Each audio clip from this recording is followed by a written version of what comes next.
silver flash, no living time. The dawn was cold, my hands were torn. I feared my hope would not be born. Yahoo, you are my provider. Yahushua, you are my king. Shamayim lifts up your glory, and I will sing, and I will sing.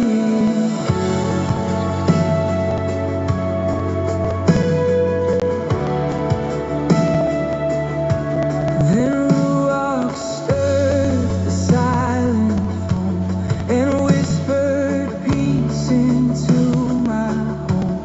A sparkle rose beneath the wave, like hidden gifts you came to save. Yahoo, you are my provider. Yahushua, you are my king. Shamayim lifts up your glory, and I will sing, and I will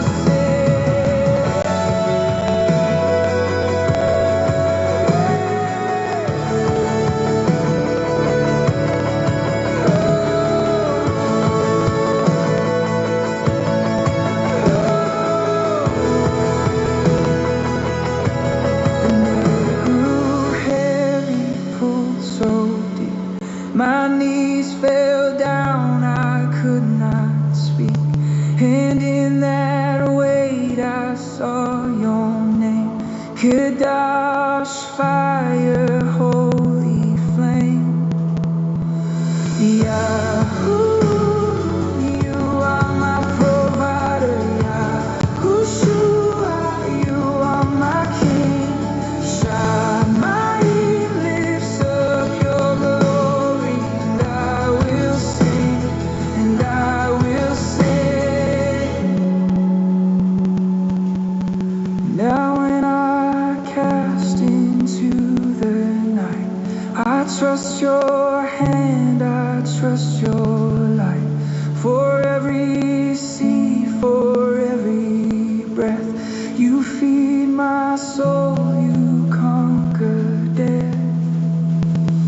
Yahoo, you are my provider.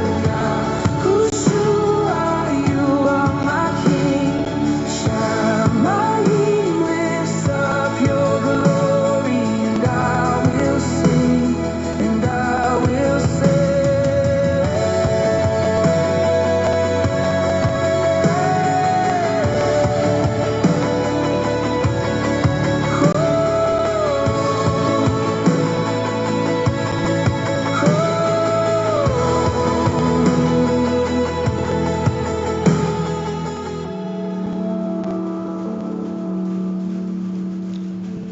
Shabbat Shalom, beautiful family out there. My name is Jason. I'm Caden. I'm Jaden. I'm Nicole. I'm Eli. And we are the Yahuwah and the Torah channel. And we can't thank you guys enough for being a part of this little itty bitty tiny family that we have out here.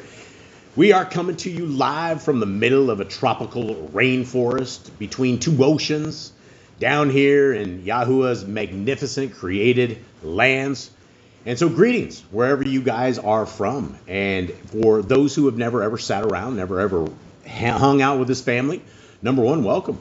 Number two, we are the family that believes that Genesis, Exodus, Leviticus, Numbers, and Deuteronomy are the rule book for life.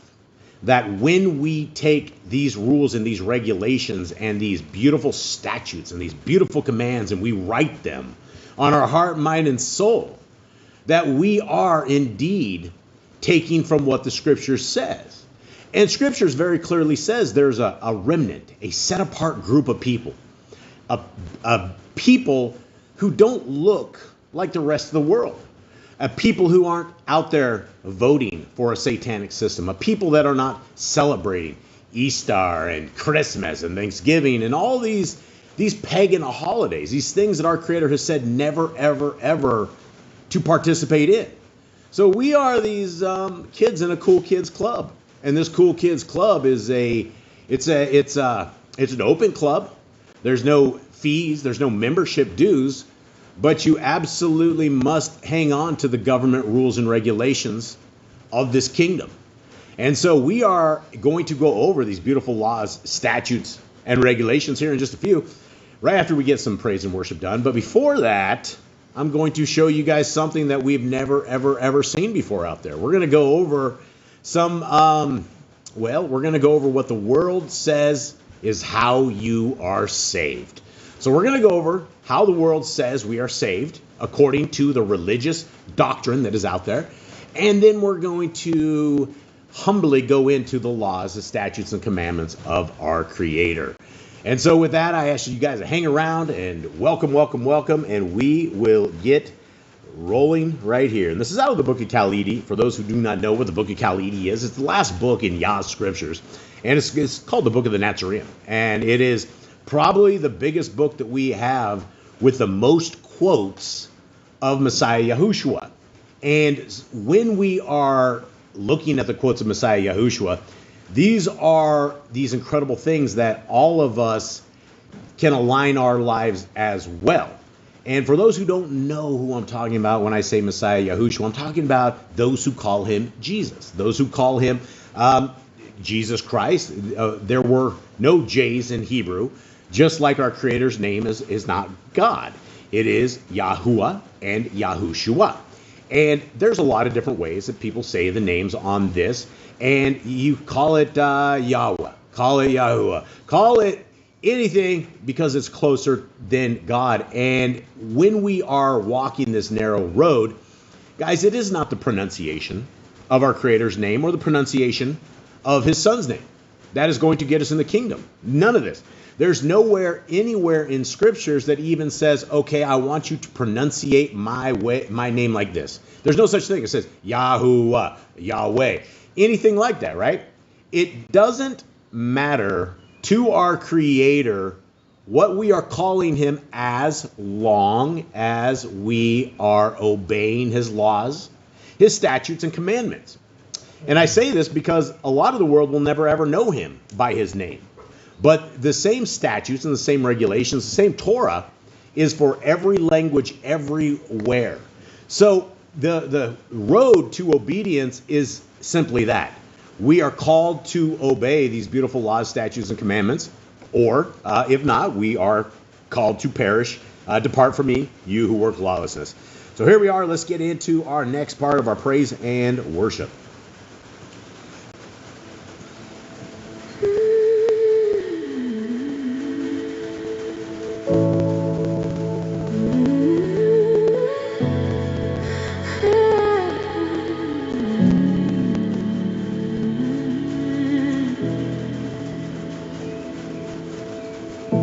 Sea goes out, hearts decide where it lands and where it hides. We choose the soil every day, so let Torah grow our way.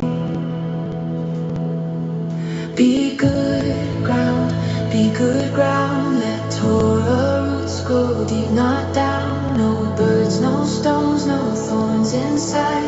We will let the word abide. Here, keep it growing strong, and bring the harvest all life long.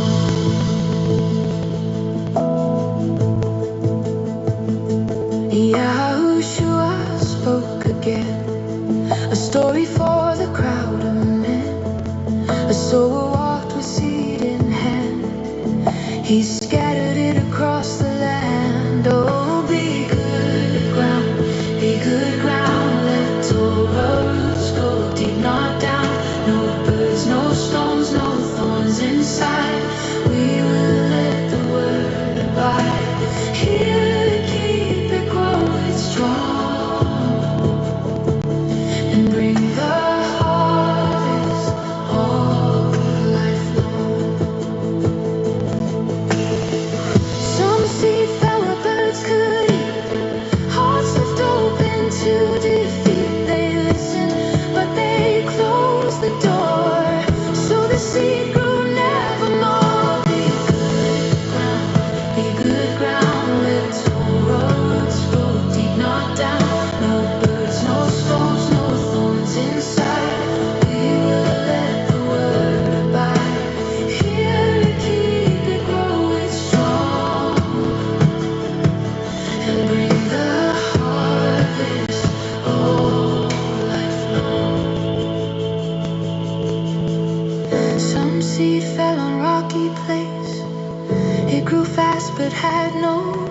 when testing came, it dried away. Shallow faith can't stay. Be good ground, let Torah roots grow deep, not down. No birds, no stones, no thorns inside. We will let the word abide. Here and keep it growing strong, and bring the harvest all lifelong. Some seed fell in thorny care, worldly worries choked it there, but good ground heard and held it tight and grew a harvest full of life. Be good ground, let Torah roots go deep, not down. No birds, no stones, no thorns inside. We will let the word abide. Here and keep it growing strong, and bring the harvest all lifelong.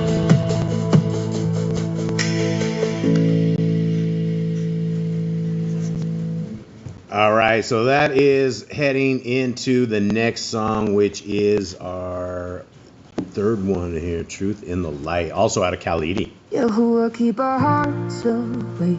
We won't be fooled by mistakes. We follow Yahushua through the test. With Ruach strong, we won't rest. Yahuwah, shine your light in me. Let my heart be clean and free. No fake words, no hidden sin. Ruach of truth, burn within. We take the stake of Kai today and walk your way, the narrow way. Yahushua came to kin to stay, but crowds roll out and stole the shalom away. They whispered he is out of his mind. Fearful hearts were weak and blind, but truth will draw the hungry near, and light will shine when men fear. Yahuwah, shine your light in me. Let my heart be clean and free. No fake words, no hidden sin. Ruach of truth, burn within. We take the stake of Kai today and walk your way, the narrow way. Men from Jerusalem came with lies, calling light evil in disguise. They said he cast out evil by evil, but Yahushua spoke what's real. Can evil fight itself and stand? A divided ray will break no plan. Yahuwah, shine your light in me. Let my heart be clean and free. No fake words, no hidden sin. Ruach of truth, burn within. We take the stake of kind today and walk your way, the narrow way. He entered the Chikot travel worn, not dressed in pride, not wrapped in scorn. He said, workmen come as they are, not polished clothes, but truth's own mark. Then he warned the people, watch their ways. Many look clean, but rot inside remains. Yahuwah, shine your light in me. Let my heart be clean and free. No fake words, no hidden sin. Ruach of truth, burn within. We take the stake of Kai today and walk your way, the narrow way. Beware the ones who praise with lips, but hearts are cold and filled with tricks. They say they see, but they are blind. They lead the weak and twist their mind. They hide in darkness, smile for gold, but inside them poison grows. Yahuwah, shine your light in me. Let my heart be clean and free. No fake words, no hidden sin. Ruach of truth, burn within. We take the stake of Kai today and walk your way, the narrow way.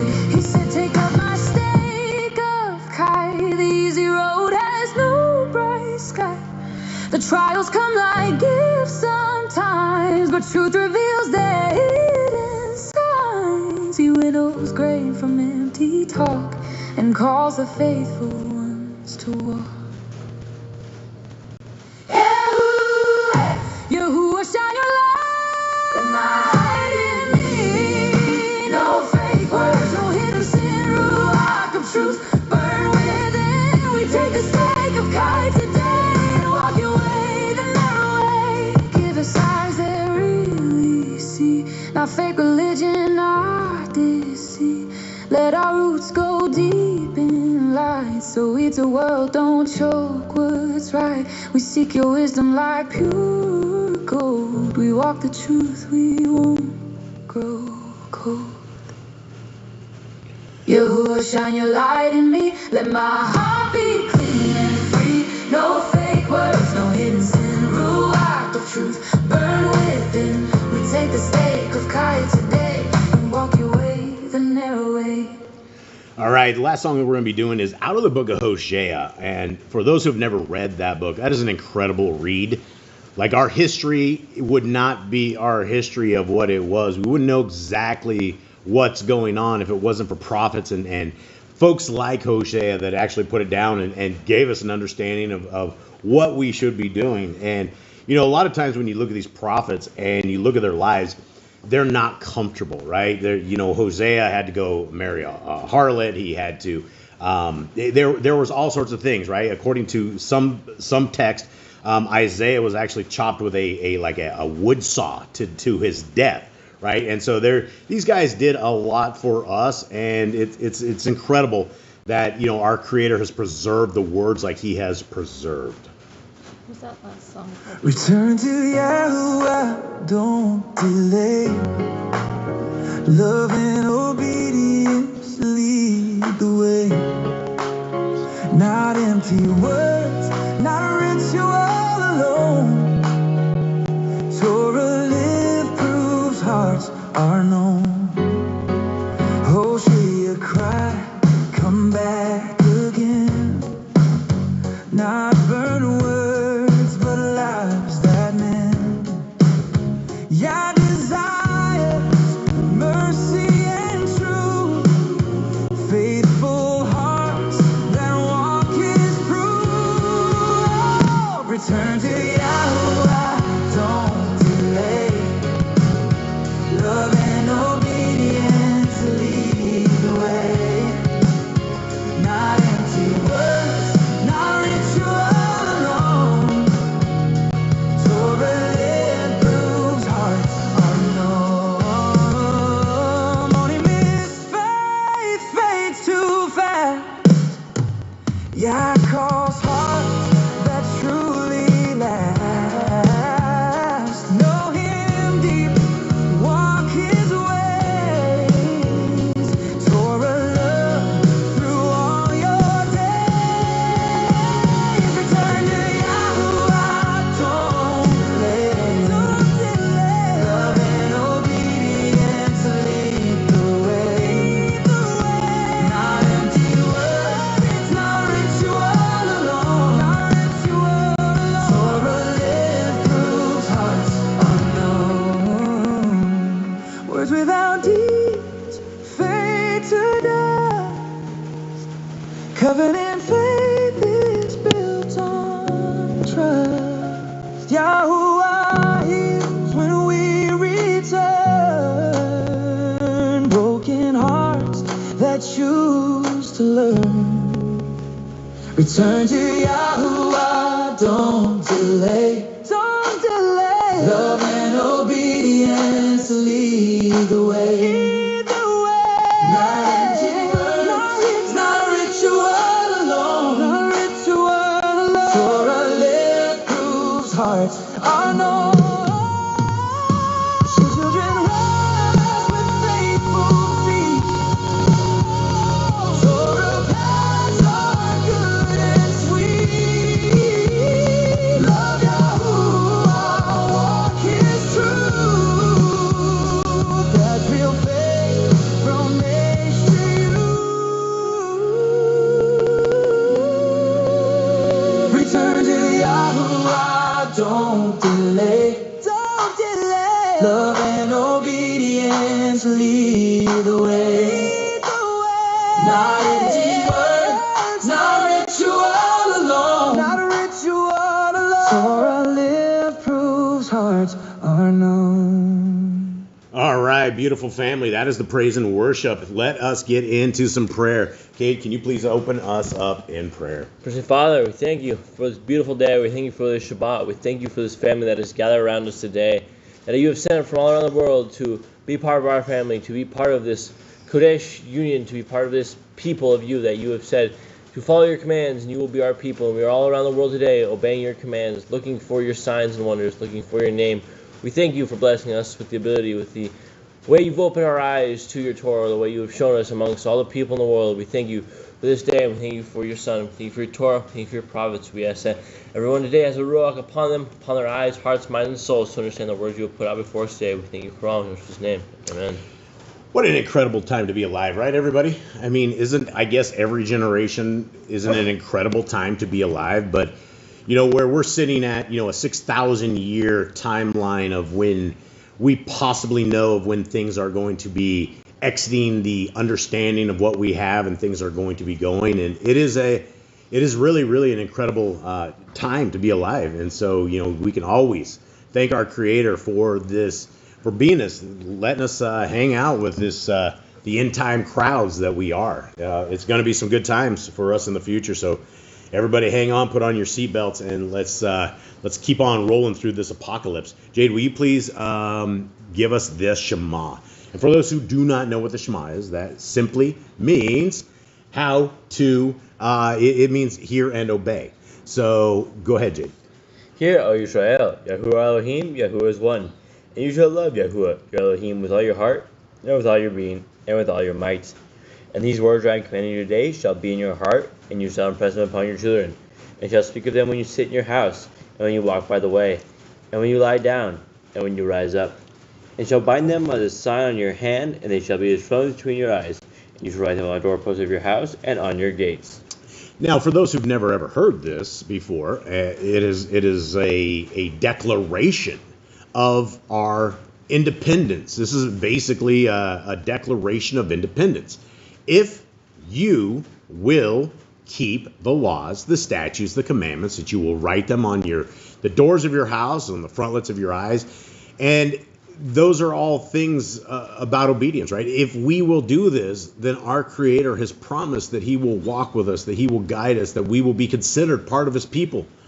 Guys, what greater honor is there out there that we can be considered a friend of the Most High? And so today, Miss Nicole, do you want to say hi to our brothers and sisters real quick before we get into our crazy stuff that we're going to go into? I got some cool stuff that we're about to do, so hang on. Miss Nicole, say hi to everybody out there, please. All right, we have Joanna, Gail Williams, Danny Boy, Jeannie Not of This World, Jeremy and Callan, Christina, scrolling, Grace, Hannah, Ron, new name, The Judge, Yahuwah's Bat, Rafayah, Susan. Rafayah and his wife, I would imagine. I assume they're together with Rafayah. Can we get a name on this so I don't have to call her Miss Wife? And for those who've never, sat around and chatted with us on this stuff, guys, when I say something, now, Miss Nicole, before I even begin this, Miss Nicole has been the wife for like 26, 27 years. And a lot of times I'll go, hey, let's talk to the wife. People will look over me, they're like, oh, that's the most disrespectful thing you've ever said. Or they're like, I can't believe you called her the wife. And I'm like, what are you guys talking about? A wife is part of the Proverbs 31 women group, right? There is no better honor in the chain of custody of the kingdom group of people than that bonded flesh, husband and wife. So being a husband, that is a great thing. You are a hubby. Now, being the wife, that is a badge of honor. And I always say this out of a badge of honor on this. If I don't know your names, I'm super, super sorry. But it is a badge of honor in my eyes to be a wife, part of a system, part of Yah's beautiful system. All right, Mr. Cole. All right, we have Susan Sanchez, new name. Welcome to you. Hi, Susan Sanchez. Yahuwah 777. Hi. Josh Rhodes. Not Joshua, sorry, that's our dog. Could be Joshua. I think Josh Rhodes is Joshua. It could be. Aren't all Joshuas Joshuas? I think so. Maybe, but they don't like being called that. Yes. What's up, Josh? I'm sorry, Josh. Let's see. Sue Smith, still scrolling. Sister Barb's here. And her clan. What's up, Sister Barb and clan? It's Caleb and Amanda. Amanda, I got it. I told you it started with an A, but I couldn't remember. Amanda. Good to meet you, Miss Amanda. All right, and I think that's everybody. If I missed anybody, I am very, very sorry. Okay, well, guys, I got some exciting stuff real quick for you. Now, let us take a look at this. we're going to teach you guys. Actually, we're not teach you guys anything. We're going to read over how the world says you can achieve salvation. And I have the top 15 religions of the world, and I thought it would be very interesting to go through these. And so I did a little bit of research, and I thought, why not? Why not? Let's take a look. Before we go over the laws, the statutes, and the commandments of our Creator, I think we should go over the laws, statutes, and commandments of Satan. So here it is right here. Now, this is how to be saved. This is from evangelical Protestant Christianity. So if you are in the Christian religion, this is how you are saved. And I say in a nutshell because this is how it is essentially done.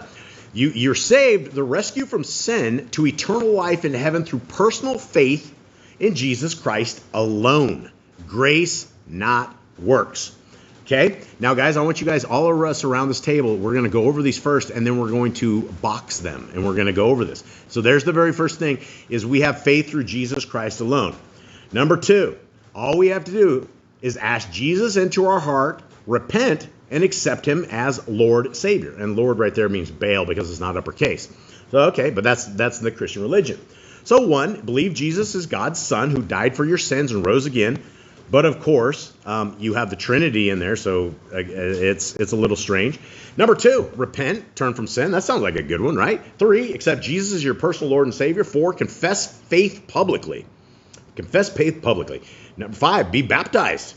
6, read, study the Bible daily. 7, pray regularly. 8, live a changed life. Rely on God's grace alone. No self-effort saves. Persevere in faith until death. What do you got? Will you post that anywhere? Because Caleb and Amanda say it's blurry on their side. It's blurry. So it might just be their internet, but. Yeah, I think it is. We'll post these. I'll post them. I don't have a spot to actually be able to post these like right now, guys.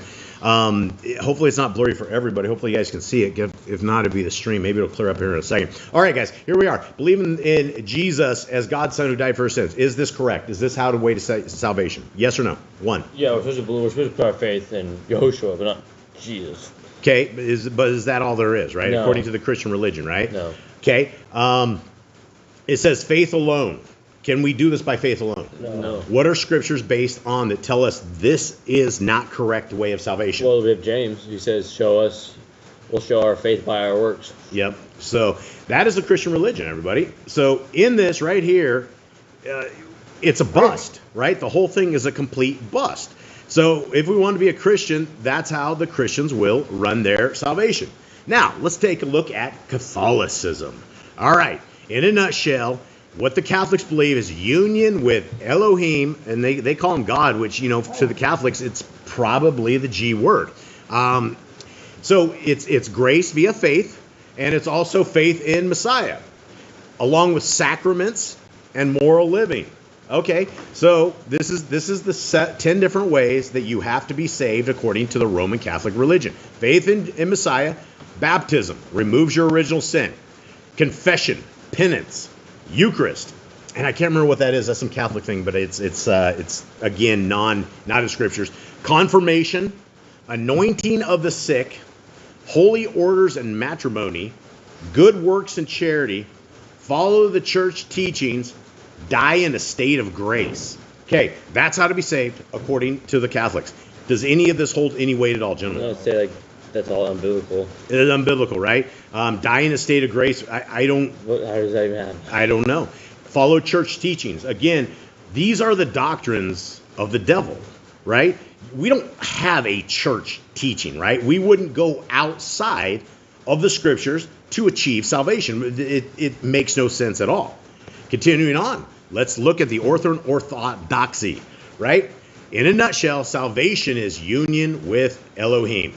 This is the 10 points on how to become saved according to this religion. Belief in the Trinity in Christ. Okay, I didn't know that. And that's the number one thing right there. Belief in the Trinity. So these are the break-offs of the Catholics. Okay, so you have to believe in the Trinity or you're going to hell. Baptism or chrismation. I don't know what that is, but I think that's more like they throw water on you. Eucharist, again, that's part. They do it with the babies, I think. Eucharist is basic communion. Basic communion. Okay, thank you. I know we've looked this up at one point. Confession, prayer, fasting, good works, study scriptures, participate in liturgy. I'm not sure exactly what that means either, because I'm not from the church, and pursue holiness. Okay, so belief in the Trinity. Do we have anywhere in scriptures, anywhere for the number one belief as far as the Eastern Orthodoxy that says we need to believe in a Trinity? What Trinity? No, there's nothing about Trinity. There's no Trinity in scriptures. It doesn't have it, any of this stuff. Also, we don't know. Tell me about baptism. What do we know in scriptures? Do we have to be baptized for salvation? No. It doesn't say that. When do we hear about Abraham, Isaac, and Jacob being baptized? Anyone remember this? The only person we have was John the Baptist. John the Baptist, right? John the Immerser, right? He was baptizing, and Messiah says, right? We need to shake off the old clothes. Okay, so now we have three different religions. What you got here? Liturgy what is that? Basically partaking in their religious ceremonies. Doing what? Participating in their public worship and religious ceremonies. Okay, yeah. So you got to all hang out as a group of cultists, right? You got to do Satan's work together as a team. Okay, so we have three different religions right here. Not a single one of them go along with scriptures whatsoever. All right, let's look at Islam. In a nutshell, we're paradise by Allah's mercy after submission. So this is how we do this, according to Islam. I don't know what this is. Shahada? It's a basic declaration of faith in Islam. Okay. And we don't have that in scriptures, right? We don't have this at all. Number two is pray 5 times daily. Do we have that anywhere in scriptures? It's not a command. It's not a command. It is good. Well, yeah, it's good, it would probably be a good thing. Charity, that's a good thing, but we don't know as, these are requirements for salvation. You got to fast during Ramadan, and I will tell you, they cheat during the fast, right? This is not a like we go 20 days without eating. We fast at night and then we eat the next night, right? And so whatever their fasting is like some strange stuff. The Hajj pilgrimage. I think that's where they dance around the giant satanic cube. Isn't that the giant satanic cube? They're supposed to travel to Mecca and walk around the Kaaba 7 times. Yeah, that's like a giant satanic Saturn cube, right? And so we don't have any of this in our scriptures. It doesn't exist. Do good deeds, repent, follow the Quran, and trust Allah's mercy. And one of the things I saw when I was researching this is you have to believe in our Creator and who's that? Muhammad. You have to believe in Muhammad's words. And so if not, you're not going to be saved according to this religion. Now, let's do some Hinduism, right? So first of all, you got to follow Dharma. Whoever Dharma is, I don't know. Probably a false god. Look for Dharma, Eli. You got to gain good karma. Good karma. All right. Well, we've heard of all these things, right? People use that word. You have to have devotions, knowledge, selfless actions, meditation, detach from desire, study text, rituals, live virtuously. All right. And so what is that? Dharma is their duty, moral law, righteousness, and the right way to live. Okay. So again, we have Hinduism, and it goes completely away from our scriptures, right? The Torah doesn't say anything about this. We don't know anything about dharma and good karma and bhakti, all these other things, right? This is foreign to us. This is why the religious system in of itself is foreign. Here we got Buddhism, right? You got nirvana, the end of suffering, right? Here it is, the key to enlightened paths, right? 4 noble truths, the right view, the right intention, right speech, right action, right livelihood, right effort, right mindfulness, right concentration, insight, meditation. And I believe in Buddhism, there is reincarnation, which if you don't get these 10 things that are not in scriptures anywhere right, you can do it again when you die. It's a over and over thing till it's done. That's the same thing with Buddhism. This is interesting. Sikhism, right? I don't know what Sikhism is or what it is, but it's like one of the top religious systems. One God. That's interesting. At least they figured this out, right? That there's one Elohim. Meditate on his name. That sounds like a good thing, right? But it's interesting, right? Meditate on name, right? Are you just saying you're meditating on Mr.? That's like getting Mr. Bob, and you're like, I'm going to sit here and think about Mr. I'm like meditating on the name. Share with others, reject rituals, follow scriptures, virtues, avoid vices, service. As we look through all of these religions, let's get into the last one that I want to talk about right here, which is Judaism. Okay, salvation equals a righteous life. You have to do this. One Elohim. You got to do the mitzvahs, the commands. 3 is justice, repentance, prayer study, Sabbath, kindness, dietary laws, community, live righteously.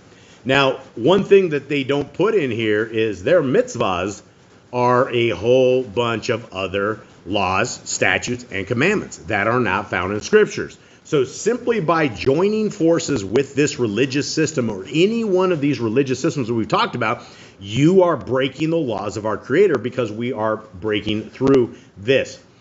I don't even know what these are or these, other than they ended up in being in the top 15 religions. Now, one thing that I want to bring in a final thing, is there a religion that follows only the Torah and the 4 Gospels?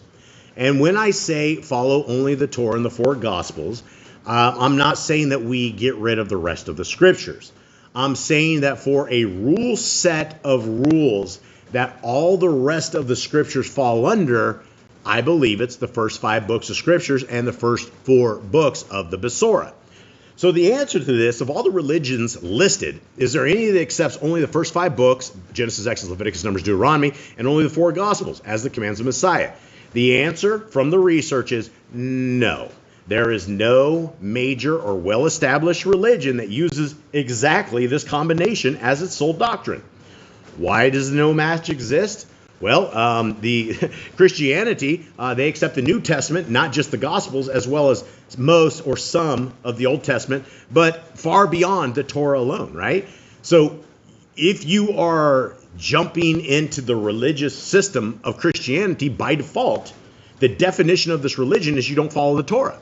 So when our scriptures say that you need to keep the Torah for all generations, all peoples, all times, everything, all of a sudden we've just ixnayed this religious system as being a satanic religious system. Judaism accepts the full Tanakh, the Torah, prophets, and writings, but it doesn't accept the Gospels, right? In fact, their satanic writings have our Messiah burning in feces. That is what the extracurricular books of Judaism are. So if we have our Messiah who came and done it and did it and is our Messiah, and these guys do not accept him, then all of a sudden Judaism's out, right? We can't hang with any of these other things. Other religious systems, Islam, Hinduism, Buddhism, Sikhism, use entirely different sacred texts, such as the Quran, the Vedas, Tripakata, Guru, Granth, Sahib, I don't even know what these things are, and do not treat the Torah and Gospels as their sole authority. The conclusion of all of this, my friends, no widely recognized religion or denomination limits itself strictly to the Torah plus the 4 Gospels. And so the closest approximations that we have would probably be us who are sitting around this little group. Some individuals, small groups, especially within Hebrew roots, Torah observant, or sacred name movements come closest to this idea. But they usually will pick up a lot more things as far as that goes. Now, what we are going to look into is we are going to look over what is actually in scriptures.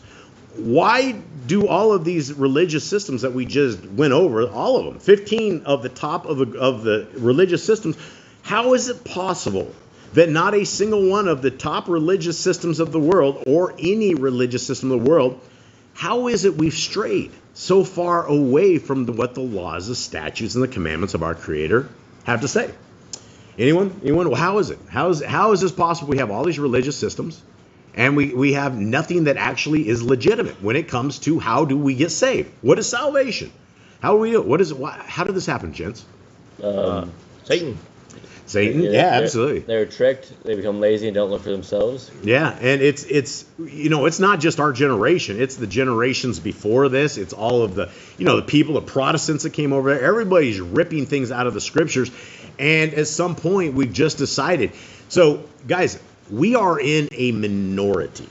If you guys are the Torah keepers, remember the words of 2nd Ezra, right? Those who are saved are a drop of water compared to a wave.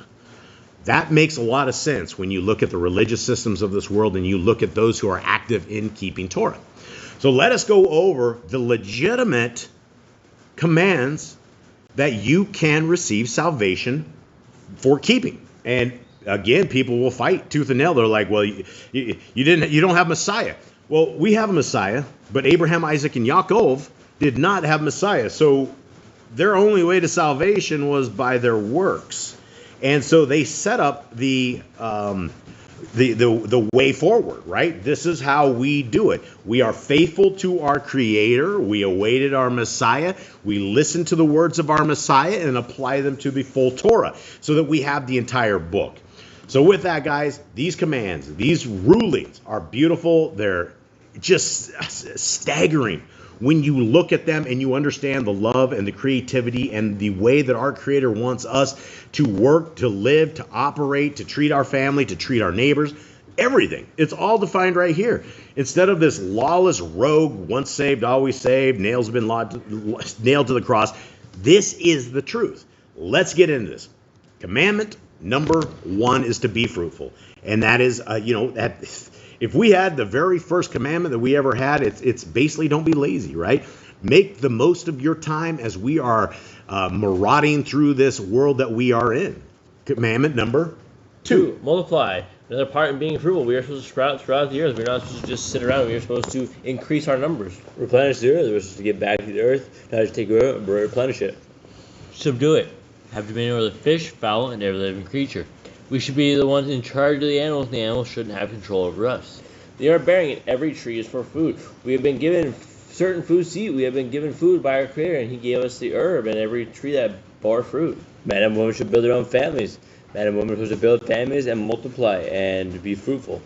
Master sin. We should have control over sin. We should not let sin overtake us, and we do that by keeping the Torah. Every clean moving thing that lives shall be food for you. We also have the clean animals to eat, the animals that are clean for meat, so that we can continue on living, that we have our protein. Do not eat the blood. The blood is sacred. There is life in the blood. Yahuwah says not to eat it. Walk before Him and be perfect. Everything we do, we should, whenever we're before Yahuwah, we should strive to be perfect. Guard Yahuwah's covenant, laws, statutes, and commandments. We are to follow His commandments. We are supposed to follow the things He has told us, the things He commanded to us. We are supposed to follow with all our hearts.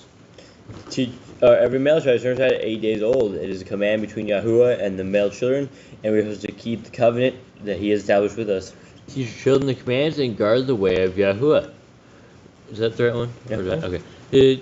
We should keep our future generations should always know the Torah. We shouldn't keep it on one single generation. Everyone should know the Torah. Remember Yahuwah's name for all generations. A name that is sacred, the Creator. We are not supposed to forget this name. It has been forgotten over the years, and people replace His name with other deities, with other names, but His name is Yahuwah. Keep the Passover, Pesach. We're supposed to keep the Passover, the first feast of the year. Keep the Feast of Unleavened Bread, the Festival of Matzah. It is a 7-day celebration where we take all leaven out of our house and we eat no leaven for 7 days. There is one Torah for the stranger and the Hebrew. It does not matter if you were born into the people of Israel or if you were someone that just joined down the road. You all have the same rules and rule sets to follow. Sanctify all firstborn to Yahuwah. The firstborn are sanctified to Yahuwah. That is what He chose the firstborn to be His. There are no mighty ones before Yahuwah. The only one we should worship is Yahuwah and no one else. You shall not make graven images. We're not supposed to make any idols. We're supposed to stay away from all the graven images, all the idols, and all the adultery that comes with that. Do not bring Yahuwah's name to naught. We are supposed to keep Yahuwah's name sacred, and we are not supposed to bring His name to naught. Keep the Shabbat, the Sabbath. It is a day of rest where you don't cook, you don't clean, you don't work. You rest, and you worship Yahuwah. Honor your parents. These are the people that brought you into this world. These are the people that raised you up. These are the people that are watching over you and guiding you. You're supposed to show them honor. Do not kill. Life is sacred. We are not supposed to take life. We are not supposed to be the judges. We are supposed to keep people alive and not kill them. Do not break wedlock. It is a covenant that you should have for the future, and you should not destroy that. Do not steal. You're not supposed to take what is not yours. You're supposed to stay honest, and you're supposed to stay pure within your handlings of things. Do not make false accusation against your neighbor. Your neighbor is your brother, so to love our neighbor as ourselves, and if we are making false accusations, that is not love. Do not covet anything of your neighbors. If you covet something, you will eventually want to commit more sins. Do not make an altar from a rock that a tool has touched. You are not supposed to make an altar with any sort of material. It's supposed to be a natural altar. Do not go up the altar by the steps. The steps are not for you to go up. If there are steps to an altar, it is meant for the sacred people who has chosen. If a man steals cattle, you shall restore it 5 times. If you stole someone's animal, you must repay him with 5 times what you stole. Yahuwah has laws for criminals. Yahuwah has his own set apart laws for different types of crimes, for all the criminals and what to deal with it and how to execute judgment. Do not lie with beasts. That is very wicked. That is sin. Yahuwah says, stay away from those kind of things that they do in the pagan nations. No sacrifice to other Elohim. We don't do sacrifices anymore, but when we did do them, do not do them to anyone else besides Yahuwah. Do not oppress the stranger, fatherless, and a widow. This is a command that should not even have to be made, because it should be an obvious thing to take care of the broken, to take care of the hurt, to take care of those without fathers. Well, here we are. We are here with a commandment that is told that we need to bring these people up, we need to help these people, we need to take care of these people and show them love. Do not charge your brother interest. Your brother is your brother, and we're not supposed to charge the people of land interest. If you borrow your neighbor's raiment, return to him before sunset. If you borrow something from your neighbor, if you borrow his raiment, return it to him before the day is over. Back in the day, they only had likely one pair of clothes, so if you borrowed it, you should return it to him. Do not curse the ruler of your people. In the days of the Holy Land, in the days when Yahuwah was guiding the people, the ruler was supposed to be a holy person that would walk with the people, that would guide the people according to the Torah, not any rulers of today. Do not eat what is torn of any beast. If an wild animal kills another animal, we're not supposed to eat it. It is unclean. It is not good for us to eat. No false report. Do not lie about people, and lie about certain things. Do not follow a multitude of evil. You are to be holy, you are to be set apart. Following the multitude of evil is going to corrupt you, it is going to make you evil. Do not judge righteously against the poor. When you have someone that is rich and someone that is poor, do not favor one for a hope of money or trying to get bribes. You want to favor them equally and righteously, and you want to do it according to Yahuwah's law. So put away their financial status and judge them according to the Torah. Bring back the enemy's cattle if you find it going astray. If you see your enemy's cattle, you see it is running away, bring it back to him. The animal is not your enemy. Help the animals of your enemy. It does not matter the situation. You're supposed to help the animals. The animals are kind creatures. They are not your enemy. They are not there to hurt you. Stay away from rumors and gossipers. We're not supposed to hang out with these people that rumor and gossip. We know who they are. We have to stay far away from them. Take no bribes. We should have correct weights and measures in everything that we do, and bribes tip those scales. Do not oppress the stranger. Love the stranger. A person is from outside and does not know the Torah. You're supposed to bring them in. You're supposed to show them love. You're supposed to show them what the Torah really means, what it means to help a stranger, what it means to be kind and loving through the Torah. Give your land rest in the 7th year. Every 7 years, which is to get our land rest so that it can regrow and get it back its nutrients. And Yahuwah said He provided enough in the 6th year so that we wouldn't have to grow anything in the 7th year. Do not mention any pagan names. Don't mention any names of demons, false mighty ones, nothing like that. You could very well be inviting them in. Keep the feast of Yahuwah. Now, Yahuwah has 6 different feasts throughout the year that we are supposed to keep. They're important. He wants to keep these. These are His holidays, not the holidays of the world. These are the things that are set apart that make Him happy that we keep. Do not cook your goat in his mother's milk. We are supposed to keep that far away. That Yahuwah does not like that, and it seems like a very evil thing to do. Obey the messenger Yahuwah sends before you. If there is a messenger from Yahuwah who is proven that he's a messenger from Yahuwah, listen to him. Do not run away. Do not bow down to other Elohim, to other gods. No graven images, no evil. We're supposed to have one Elohim, and that is Yahuwah Himself. We're supposed to serve Yahuwah in everything that we do. Our lives, we're supposed to dedicate our lives and serve Yahuwah in everything that we do. Make no covenant with other Elohim or outsiders of the land. We see what happened when Yehoshua did this with Joshua. When he did this, he invited the enemies into his land, and then he was not able to get rid of them because he made a covenant with them. Do not make or use anointing oil on a normal person. Do not make or use perfume on a normal person. In the days of the Levites, there was a special perfume and a special oil that the Levites would anoint themselves with, and they were only for Levites. If you were to make the concoction, you were going to be cut off from the people. Do what you say you are. Do not eat the fat. Yeah, do not eat the fat. The fat is a savory smell to Yahuwah. We're not supposed to eat it as it does contain toxins, and we don't want to ingest that. Do what you say you are going to do. If you make an oath, if you say something, do it. Do not be false about it. Return what is your neighbor's. If you find something of your neighbor's that is along the way, that is is theirs, you're supposed to return it to them. You're supposed to keep honest people. You need to be trustworthy inside the people of Yahuwah, and that is something Yahuwah is trying to build up within His people. Obey Yahuwah's dietary laws. Yahuwah says what we can and cannot eat, what is clean and unclean, and this trips a lot of people up, and this causes a lot of contention in the world. But Yahuwah has a set animals that we should eat and set things that we can, and if He says not to eat it, we should keep far away from it. Women's time of separation. During their time, they're supposed to have 7 days away where they can rest. Obey Yahuwah's hygiene laws. Yahuwah has set apart hygiene laws, different things to clean yourselves, to help yourself get clean after being unclean, how to deal with sicknesses, how to deal with disease, how to deal with fleshly elements. There is a set apart hygiene laws for all this. Keep the Day of Atonement, 𝐤𝐄𝐅𝐄, because the Day of Atonement is a day of repentance. It is a day that the Levites must go in and atone for all the sins of Israel, and we're supposed to afflict our beings. Do not uncover the nakedness of your family. That is a terrible abomination, and anyone who did it would have been stoned. Do not take your woman's sister for a wife. If you were in to have multiple wives back in the day, you were supposed to marry outside of the current family you have, because there would be contention, there would be issues inside the family. Do not lie with a woman for uncleanness. We are supposed to stay away from that so that we do not become unclean. We're supposed to give the woman rest. You shall not sacrifice your children to Moloch. You shouldn't sacrifice your children to anyone, but especially don't do it to Moloch. Do not be a sodomite. It is an unholy abomination. Yahuwah says, do not do this. He says, stay away from this act. Be Kodesh. We're supposed to be holy. We're supposed to do everything that we do, and then we can be Kodesh and holy by doing what Yahuwah tells us to do. Do not reap the corn of your field, or you shall not glean your vineyard. You're supposed to leave the corn. You're supposed to leave stuff for the poor, the fatherless, the widow, those who need food, those who are hungry. You're supposed to leave it for them so they can get some food too. Do not deal falsely or defraud your neighbor. Another command in dealing honestly, not lying, not being a liar. You are supposed to work honestly with him. If you defraud your neighbor, you are harming him. You are harming your own soul. Do not lie or be a liar. Yahuwah wants honesty, and he does not want us to lie. He wants us to keep the truth. And if we are lying, then we are sinning against him and ourselves. Pay your workers the day's wage they are due. If you have someone working for you, you promise them a wage, pay them. Do not have unfair weights and balances. Do not harm the disabled. And again, another thing like the fatherless and widow, but this is even more important. This is someone that can't fend for themselves, can't fight for themselves. You're supposed to take care of them. You're not supposed to put them into any danger or any harm. Do not endanger your neighbor. We keep our neighbor safe. We love our neighbor as ourselves. If we put our neighbor in danger, then we are not loving our neighbor as ourselves. Do not hate your brother. He is your brother. He is your family. Do not hate him. Rebuke your neighbor for his sin.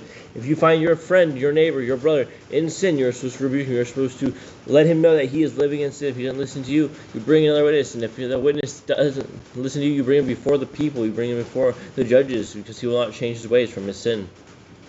Do not diverse your cattle. We are supposed to keep the cattle separated. We are not supposed to intermingle with them. You skipped one. Love your neighbor as yourself. He is your neighbor. You're supposed to help him. You're supposed to love him as much as you love yourself. Do not mingle your seed. When you go out and you plant a field, when you plant something, you're supposed to have one seed per field. You're not supposed to mix the seed. You don't want hybrid things growing. It makes sick crops. Do not mingle linen and wool. We're not supposed to mingle it or wear it because it can cause us issues. It is an unhealthy vibration. They have frequencies, and it will hurt us. Do not lie with a taken woman. Back in the day, this was a very bad abomination, and both would be stoned. Do not eat the fruit of the trees for 3 years. When you plant trees and the trees start producing fruit, you're supposed to leave it for 3 years so they can gather their nutrients, so that they can become healthy trees and produce far longer than they would if you take the fruit right away. Do not practice sorcery. We're supposed to stay away from sorcery. We're not supposed to practice it. We are supposed to stay away from all magic and evil and all the people that practice the magic.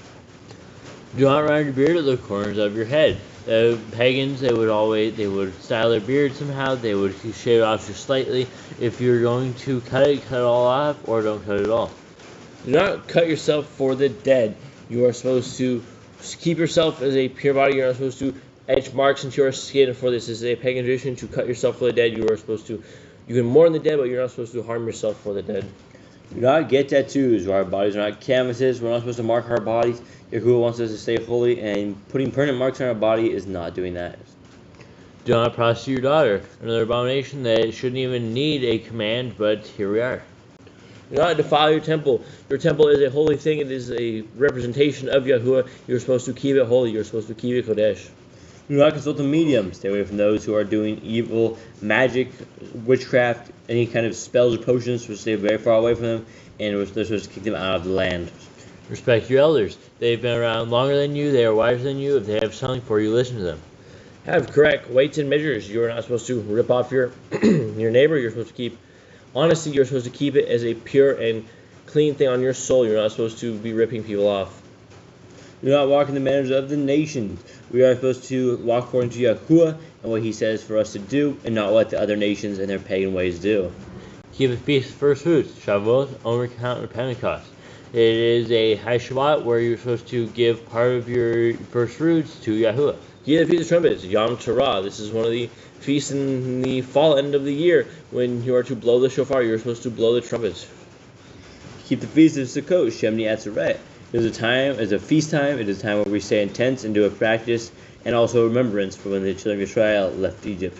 If you blaspheme Yahuwah, you shall be put to death. If you are using his name wrongly, if you are calling him something else, something like that, you will be put to death.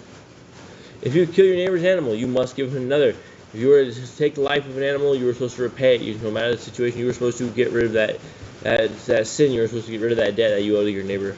Repay injury for injury, eye for eye, and tooth for tooth. And if someone injures you or you injure someone, it was supposed to be repaid equally. On the Yovel, the Jubilee year. At the end of 50 years, there would be debts that would be erased, slaves would be released, things like that at the end of every 50 years. Confess your sins and repay who you have trespassed against. You were supposed to make things right. If you did something wrong, you were supposed to confess these sins and you were supposed to make the wrong right. The law of Ben Azir. There was laws of Ben Azir. You are not supposed to eat any grapes or touch any dead. You are supposed to be holy before Yahuwah and grow out your hair. Whereas these on the four corners of your garments. They are blue tassels that we are supposed to wear so we remember that we are always keeping Yahuwah's commandments.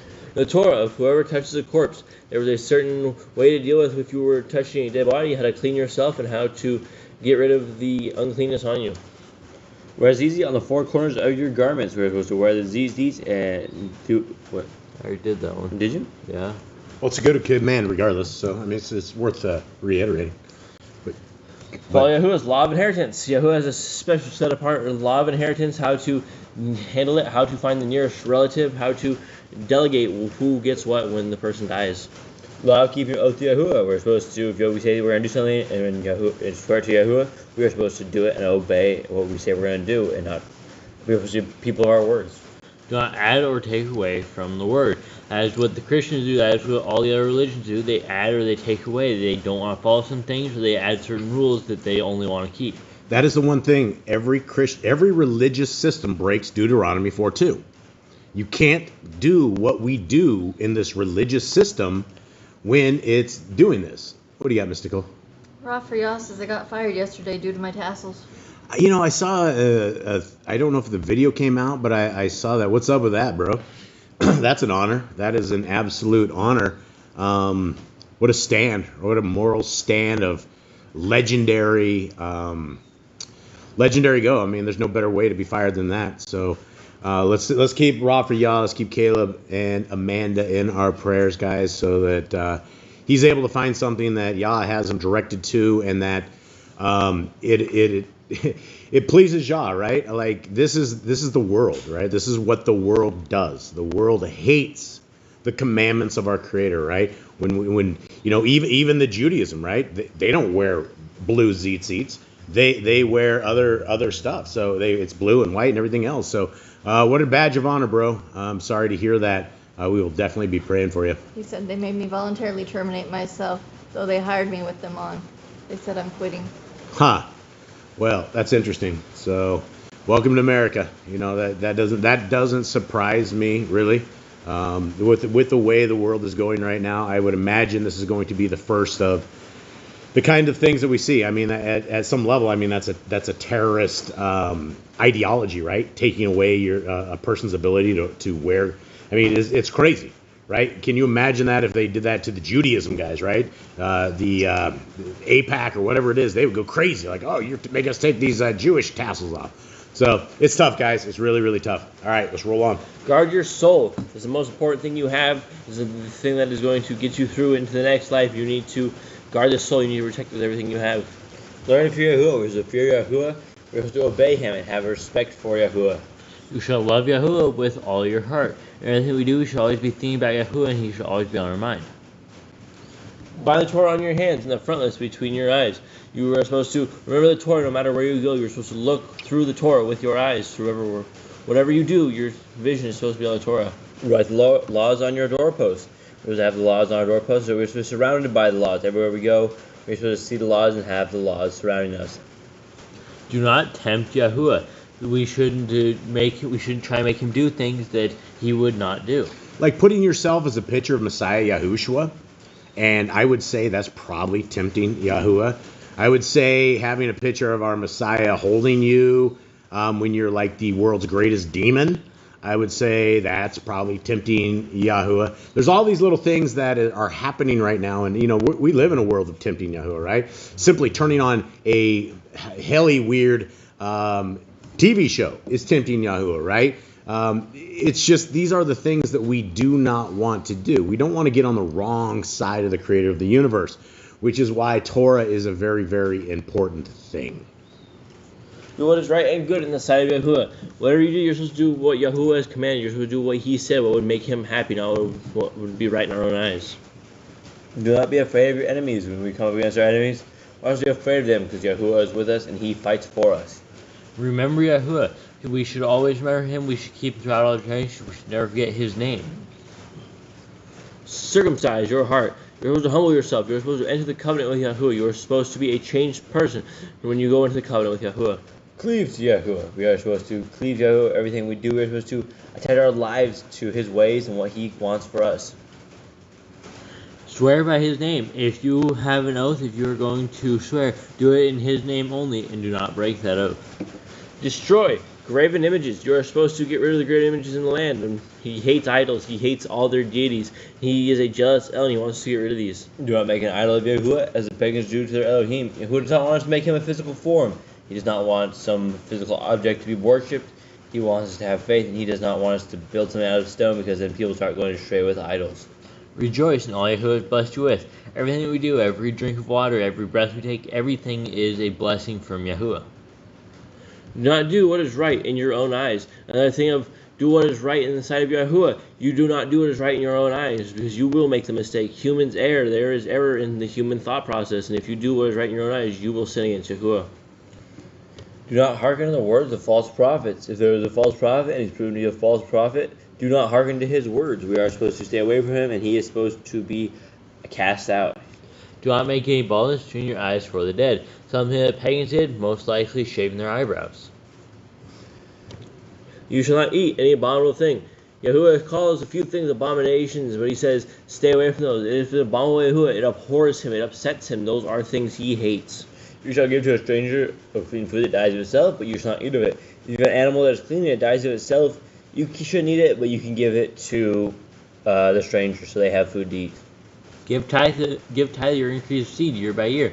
Back in the day, you would give 10% of your seed to the priest. But now we can't really tithe like that, so if you want to do something, help out a homeless people. Buy him some socks and rice. That's an incredible tithe, guys. Incredible. Next. The Torah, the end of the 7-year release. There is a way of the Torah, the Jubilee. There's a way that there's the release of the people, the properties, the slavery. There's a way that everyone gets reset back to zero during the Jubilee year. Do not borrow from the nations. We're not supposed to borrow from the nations. We become enslaved to them. They have power over us. We're supposed to borrow from our brethren and not the nations, because the nations do not follow the same rules we follow, and you'll end up in a lot of trouble. Do not harden your heart nor show your hand from the poor. A poor person, if they need help, if they need something from you, do not harden your heart. Help them out as much as you can. Guard month 1 of Yahuwah's calendar. This month has 3 of the important feasts that Yahuwah has. This is an important start of the year to Yahuwah, and He wants us to keep this. He wants us to remember these months. 3 times a year, all males shall appear before Yahuwah. During the feasts, there are 3 specific feasts we're supposed to appear before Yahuwah and present ourselves to Him. You shall make judges and officers in all your gates. Inside of our gates, we should have judges and officers, people that would have a little authority, and they would be able to judge between different matters. Do not plant Asherah poles near the altar. Shouldn't be planting Asherah poles at all, but especially don't put them near the altar. There must be 2 or 3 witnesses. There was a matter or something, there needed to be 2 or 3 people. There needed to be 2 or 3 honest witnesses to establish a matter, to get things going. Hearken unto the prophet Yahuwah has chosen. If Yahuwah has chosen a prophet and is proven to be Yahuwah's prophet, then we need to follow him and do what he tells us to do. Prophet test of Deuteronomy. If a prophet says something and it comes true, then he is real and you should listen to him. Do not remove your neighbor's property line. Commands in honesty, commands in coveting what your neighbor has. You are supposed to be content with what you have. If you go to move your neighbor's property line, you are sinning against yourself, you are sinning against Yahuwah, you are sinning against your neighbor, and you should stay away from that. How to deal with a false witness among Torah keepers. Someone who witnesses falsely, there was laws for that. Someone lies, or they're not being honest about something, and they have punishments set out for them. The first child is get a double portion. The First child, when the parents are gone, he is supposed to take care of the family. He is supposed to help them. If they need something, he is there to help them. If your brother's cow or clothes are lost and you find them, you must return them. More things returning of your neighbor or your brother's things. If you know who it is, you know where it belongs to, bring it back to them. That is theirs. A woman should not wear what pertains to a man, nor a man wear what pertains to a woman. It is wickedness, it is perverseness. Men should be men and women should be women, and we should not be trying to be something that we're not. If you find a bird's nest, the mother and the babies or eggs, take the babies, but not the mother. You take the babies or eggs so that the mother can leave and go produce more, so you don't end up making the thing go extinct. If you build a new house with a flat roof that's already lived on, you must put a railing around it. Back in the day, houses didn't used to be pointed roofs. It used to be a flat roof on top. It used to be something that could be lived on, a second floor. And Yahuwah loved it so much, he said, put a railing around it, put a fence around it, so that people do not fall off if they go to live up there. Do not be a prostitute. Don't be a prostitute. I mean, that's just what that is wickedness. That's evil, and that's not something we're supposed to do. That's very, very unholy. Do not use dirty money. If somehow you got dirty money, do not use it. Get rid of it. Burn it. The law of divorce. Yahuwah did not want his people to divorce, but their hardest hearts, he created a law in a specific way to handle divorce. Do not take a person's millstone for a pledge. When a person had a millstone, that's more like all they had. They make their food, sometimes even their work. So if you took that millstone away from them, they would have nothing. So don't offer that in a pledge. Don't take that if someone pledges it. If you lend your brother, do not enter his house to get your payment. He must bring it to you. Return his clothing for sunset if that was his pledge. If you lend something to someone, do not barge into his house today. Don't break into his house. Just wait for him to bring it back to you. Do not oppress a hired servant that is poor and needy. More commands on taking care of people, on taking care of those who are broken, those who need help. And Yahuwah says you need to take care of these people. If you have someone that is poor and needy that became your servant, you are supposed to take care of them with love and compassion. Every man shall be put to death for his own sin. If you are not put to death for someone else's sin, someone is not put to death for your sin. Whatever you do, you are judged for it, and you will be punished for what you did, and not someone else. Do not go back for the God and sheep in the field, for a stranger, fatherless, and widow. If you leave something in the field, don't go back and grab it. Somebody else needs it more than you do. Do not muzzle your ox when he treads out grain. If you have an animal that is treading out grain, do not cut off his food way that he needs power too. If your brother dies and has a child, you shall take his wife and name the firstborn after your brother. Raise up your brother's name the child so that your brother continues on, so his lineage isn't forgotten. At the end of 7 years, you are to read the Torah, the Feast of Sukkot, the Feast of Tabernacles. So, there we go. And Miss Nicole has a couple questions, but before that, we went over all of these religious systems right before this, right? Now, what it feels like to me is it feels like you could join a Christian religion, but you would have no structure. You would have no structure as it relates to the actual scriptures. Having no laws makes no sense at all. Saying our Messiah came and died so we can live however we want as we await this magical bus rapture, that doesn't make a lot of sense, right? We have to look at things that make sense because we know that our Creator truly does make sense. And so if we want to be a part of this kingdom, this world that we have, these are our 157 commands. And inside of them, there are more commands, like the hygiene rules have a whole bunch of commands. But the basis of it is there's 157 easy commands that we can keep today. And it makes all the difference in the world whether or not we're willing to be obedient or not. Now, Miss Nicole, what you got for us? All right. Cindy, she says, oh, now I got to go find it. Sorry. It's King GGG? Yes, I was ready and then I just lost it.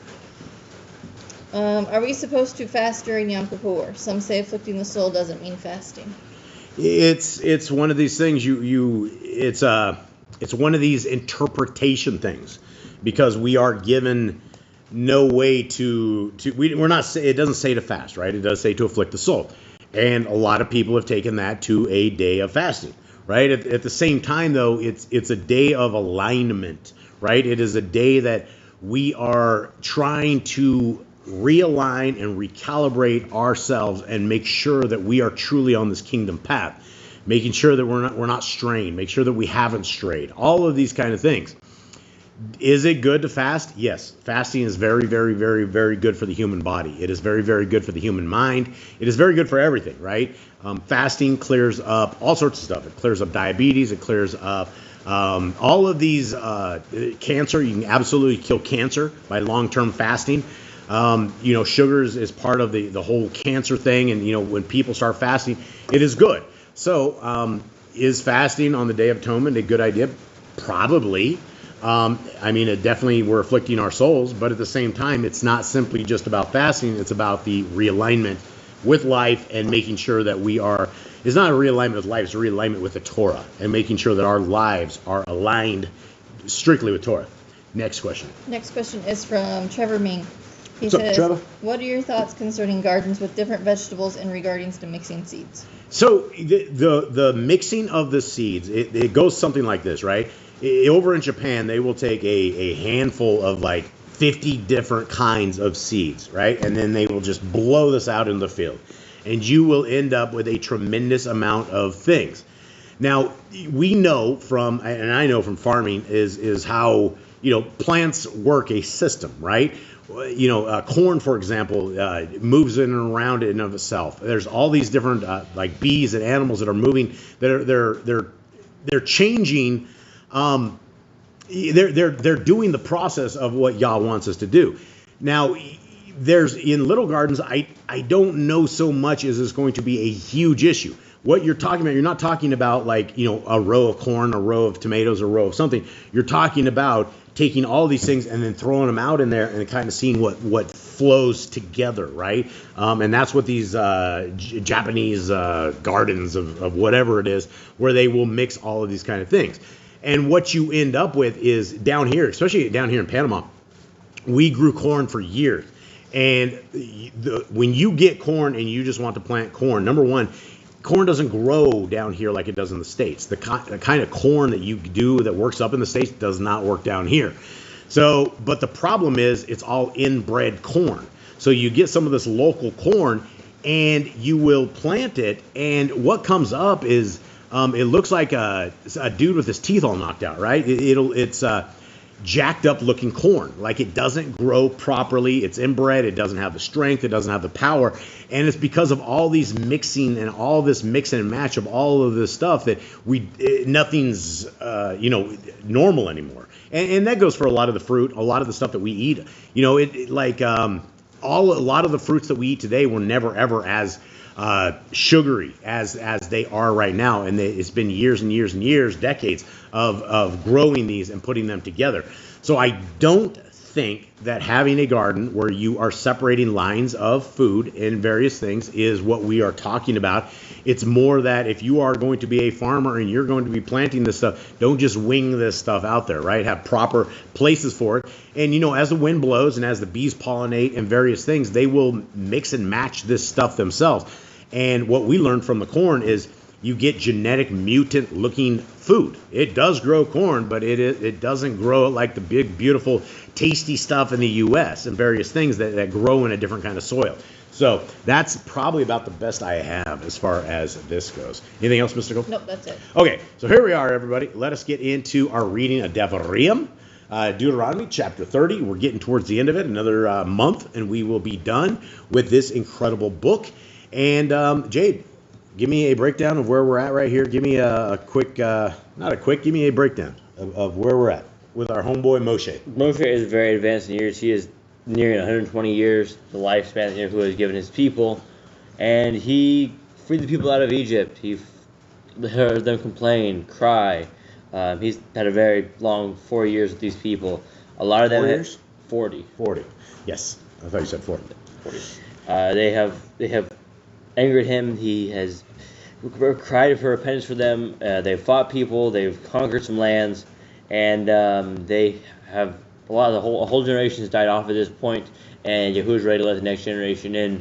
And Moshe is giving them basically a recap of the commands and saying you need to obey Yahuwah, don't forget him, or he will punish you, and he'll basically have people come and slave you like the Egyptians did.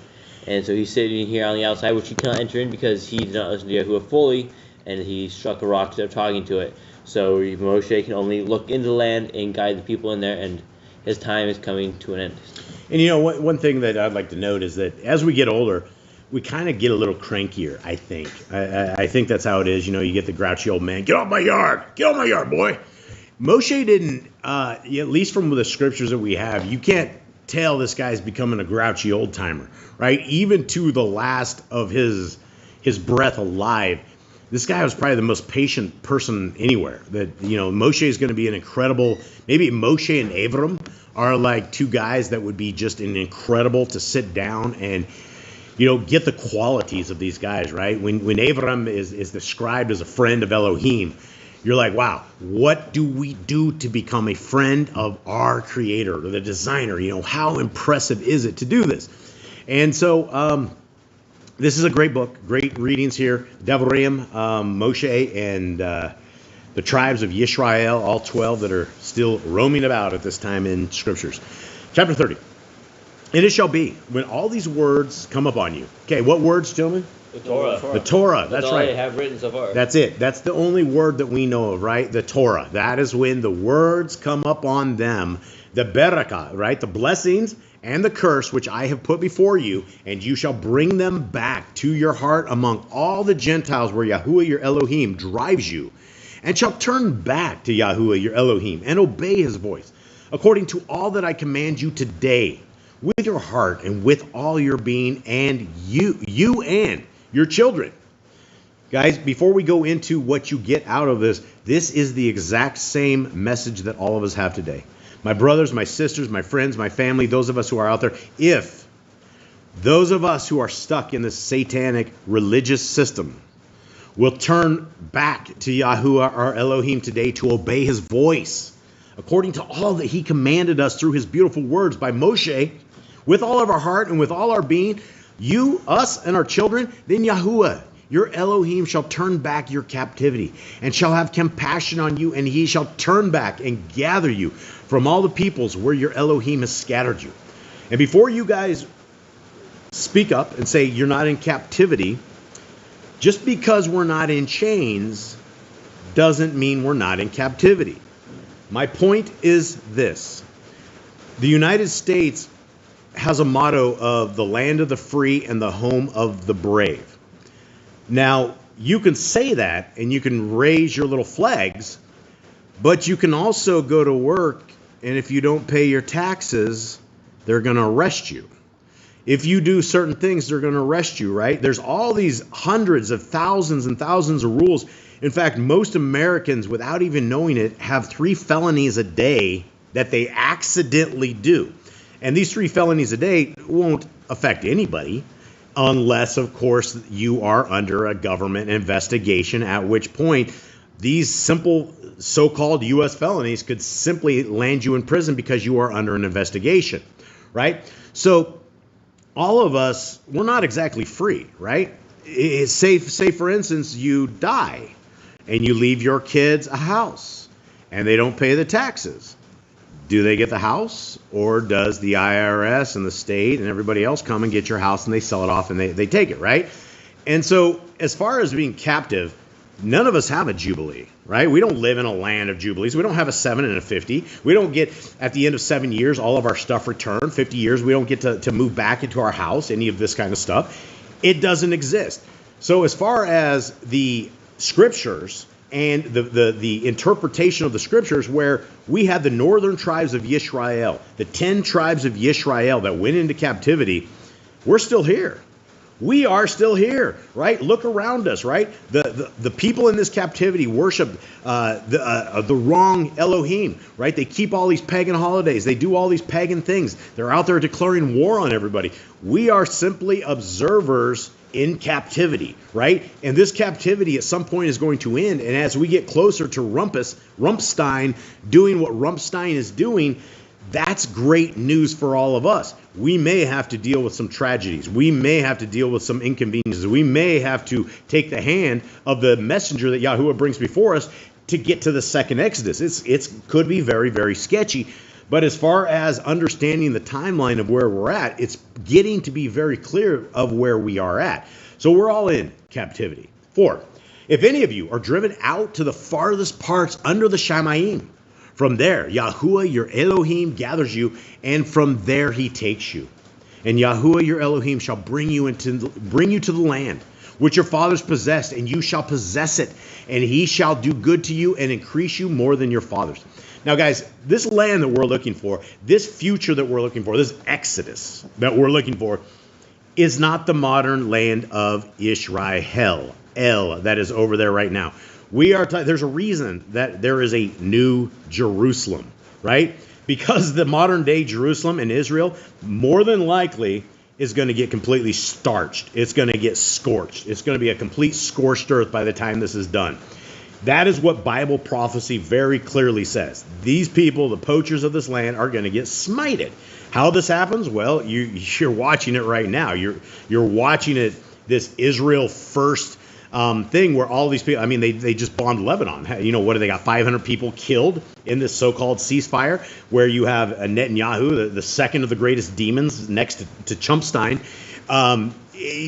They're killing off people, right? All they do is take it over, and they're like, yeah, we want to increase the land of Israel by destroying and bombing and leveling and killing and torturing and terrorizing people that are established this land, people, right? The land of Israel today is not for the people who have claim to it. These people are poachers. They're frauds. They have taken over. They've lied to everybody.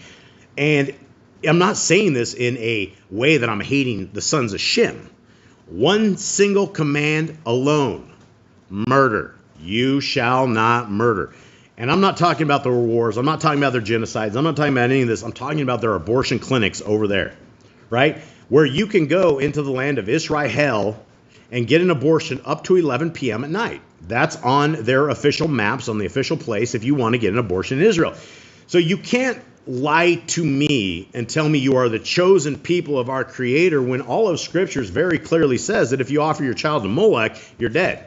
We drag you outside the city gates and we kill you. We kill the witches. We kill the warlocks. We kill all these people, the evil people of this world. That's not who we are. We are not okay with this. And so we don't take our star and hang it to the wagon of Israel. We take the star and hang it to the Torah, to Yahuwah's kingdom. This is our kingdom. This is our government. All these other governments are complete frauds. Continuing on. And again, where Elohim is bringing us into the land. What land? Well, we're all captivity. We're all in captives. It's coming. It is coming. Again, it may not be in my generation. It is looking closer to my generation, though. So keep your eyes peeled to the prize, my friends. 6. And Yahuwah, your Elohim, shall circumcise your heart and the heart of your seed, to love Yahuwah, your Elohim, with all your heart, with all your being, so that you might live. And Yahuwah, your Elohim, shall put all these curses on your enemies and on those who hate you, who persecuted you. And you have this group of poachers over there in the Middle East right now, and they will very clearly say that we are the people, right? We're this group of people. We're all of our enemies around us are going to be cursed. The number one thing is you would have to be true Torah keeping only, not breaking it with Deuteronomy 4:2, not adding the Talmud, Kabbalah, all the satanic stuff, not adding any of it to it to be considered this. But you know what? We have religious systems, and we have these brain dead Christians that are like, well, we got to bless Israel. If we bless Israel, we'll be blessed. So you have these satanic preachers that are out there, the greaseballs that are out there. They're like, well, we got to condone this genocide. Oh, don't worry about what's happening in Palestine. Don't worry about what's happening in Gaza. Don't worry about what's happening all over the West Bank. Don't worry about what happened in Lebanon. It's all cool. We just have to say, God bless Israel, right? And we're going to be blessed. That is literally what these people think. That is literally how they operate, and that is why they allow this genocidal, maniacal, traitorous, fraudulent people to be doing what they are doing. And again, I'm not hating the sons of Shem. I love Shem. Shem's a cool dude. He's a legend. Continuing on. 8. And you shall turn back and obey the voice of Yahuwah and do what? All his commands, which I command you today. Well, we don't have the commands, teacher. The laws are on the cross. Well, that's not true, right? That's what man tells us is they are on the cross.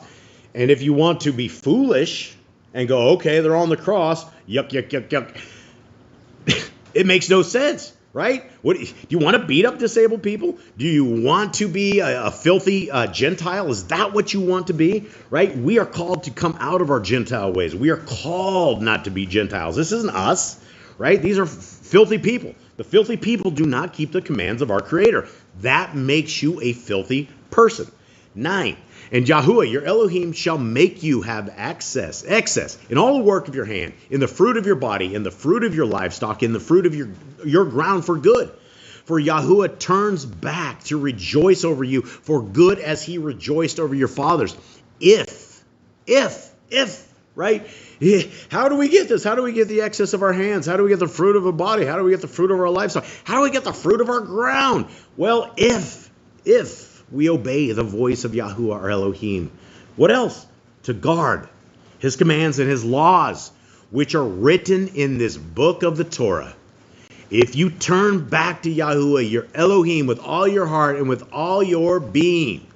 Okay, guys, this is the recipe for salvation. This is the recipe for how do we make it to the kingdom to come. Are we these people? Do we see value in the Torah, or do we see nuisance? Do we see freedom, or do we see bondage? Do we see curses, or do we see the true blessings, the baraka that they are?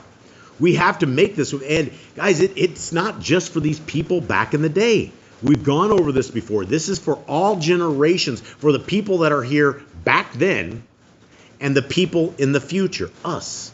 It was written to both groups of people. 11. For this command which I'm commanding you today is not too hard for you, nor is it far off. Okay? What happens if you ask the Christians about keeping the commands? What's the first thing they say? Kate, what's the first thing Christians say? We don't need to do that. It's on the cross. What else do they say? Eli, were you sleeping? No. Bondage. Is bondage. Thank you. That was the word I'm looking for. Right? What the Christians say is anti-Torah. Right? Right here, out of the words of Moshe, which are out of the words of our Creator, it says, for this command, which is to observe the laws, the statutes, and the commandments, is not hard, nor is it far off, right? This isn't the ball and chain, right? We've been lied to. Who's lying to us, right? The hand of Satan, right? He takes all these people that are making fortunes off people in this religious system. They're taking their 10% and they're lying to them. They're making their wages on lies. 12. It is not in the Shamayim to say, who shall ascend into the Shamayim for us and bring it to us and cause us to hear it so that we do it. Nor is it beyond the sea to say, who shall go over the sea for us and bring it to us and cause us to hear it so that we do it. For the word is very near to us all. It's near to us, right? It's on a shelf. It's in. You get a digital version of it. You can download Yah Scriptures. You can download any Bible. You can download anything that you want to download. And all of the same Torah commands are virtually the same, right? You do have some lying scribes that do pen in some stuff. But when it comes down to basics and the Torah commands, they're all the same. So, don't say this is too hard for you or you can't figure it out, because in the words of Moshe, it's very near to us. The word. And guys, notice the verse 14, it's a capital W, right? The word. What word? The Torah, right? It's easy to do. Put it in our hearts, minds, and souls, and we do it. 15. I love this verse. See, I have put before you today Kai and good, life and good, and death and evil.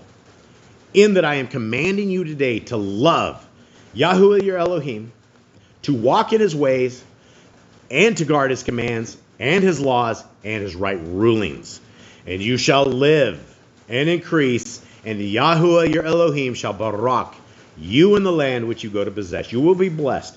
Now, I want to again go over this. Our Creator, by the hand of Moshe, has said this. Today, and this is the same thing that all of us, you, me, all of us out there, fam, we have before us today life and good, or we have death and evil. Okay? How do we get life and good? Well, he says it in 16, right? That we obey Yahuwah our Elohim, that we love him, we walk in his ways, we guard his commands, his laws, his right rulings, and that we live and increase. And this is what our Creator has said, and He has given us His promise, right?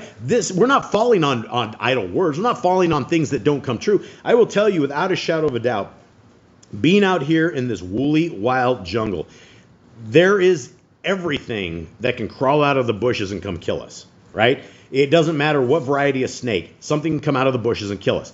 We're always very, very concerned about snakes, where we crawl, what we do, how we do it, and the things that we always look for. And it's not just the snakes, right? There's the caterpillars with little furry things that look like a caterpillar, and they have spikes on them. They once you touch them, it puts you into almost a seizure, right? Miss Nicole still has scars all over her arm. We had Caden, he got smoked by a caterpillar down here.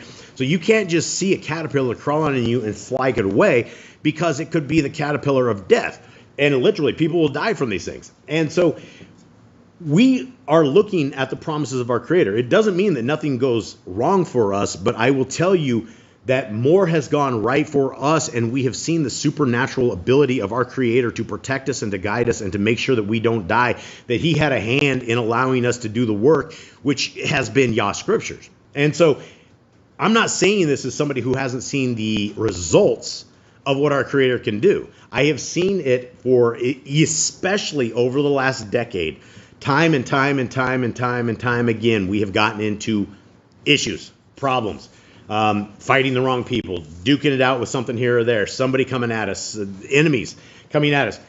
And to this point, even the greatest of all the enemies that have been able to take people for decades, our Creator has stopped them. He's thwarted them. How He does it, I don't know. They just disappear. Things happen. We had a guy that we were protecting, this kid that got molested. He got molested by all of these Christians down here for years and years and years, and we duked it out with one of these guys. And this guy sued us for $100,000 for what was it? Defamation of character. Because I went on YouTube and I said, this guy's a demon. They and all their Christian group and everybody passed this little child around, and they were all demons. So they went and sued me for $100,000. Well, it went for a little bit, and we didn't know what to do. We're like, well, it ain't like North America. Well, you can still get sued, but down here it's a little bit different. So this guy disappeared for a little bit, right? And we never stopped, right? We were still fighting for this kid. We were still trying to get this kid out of jail. They had sent him to jail. They falsely accused him. And he came back after us again, right? So all of a sudden, he out of nowhere, months later, he comes back again, $100,000 coming hot and heavy. And all of a sudden, he's walking down the road, and he has a heart attack. He face plants on the ground. And he dead. This dude is dead. And we're just like, we're shocked. We're like looking at this. We're like, wow, that's a harsh sentence, right? That is a harsh sentence. We didn't kill this guy. However, right before he's ready to again smite us and our family over great evil, he just dies. What do you say about this, right? But this is just one example. We've had fires that rage across our land that stop at certain points. We've had animals and things there's so many different miracles that we are living proof that the Creator of the universe absolutely does miracles all around us. So, it's not just, we're not just reading this. I have examples of this in our lives where we can't explain things. They just happen.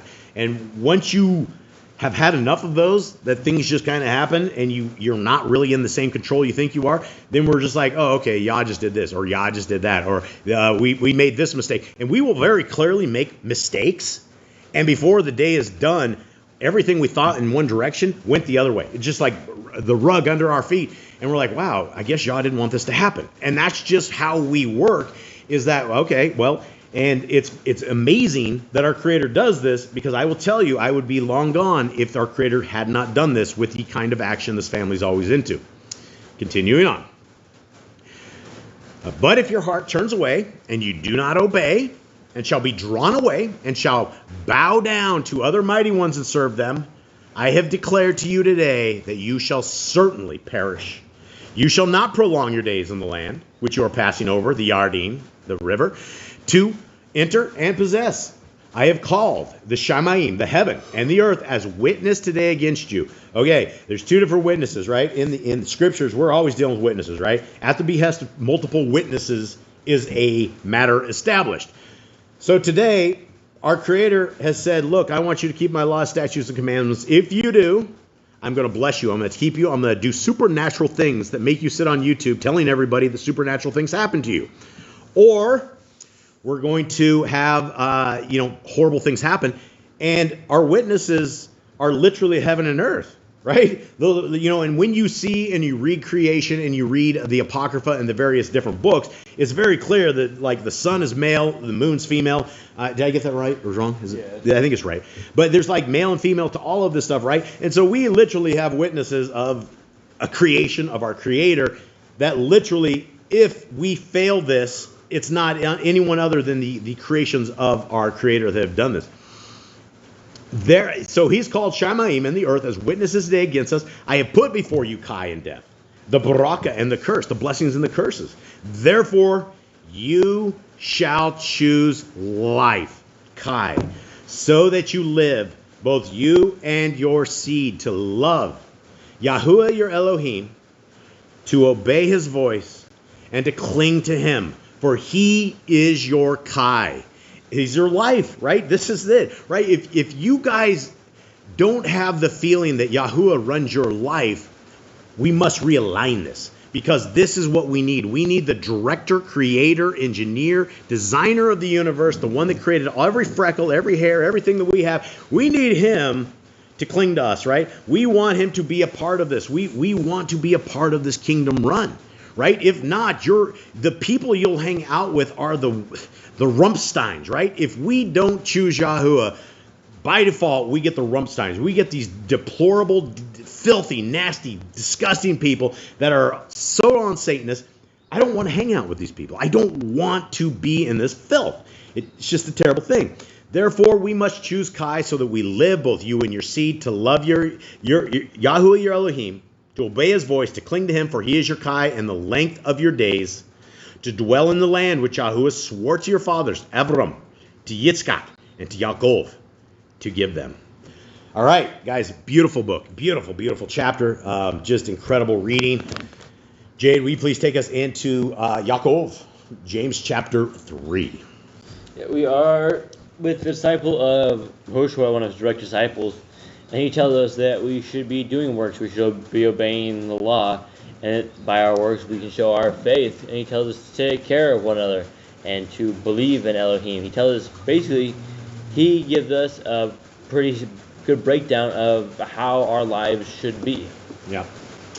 Okay. This is an incredible book, incredible chapter.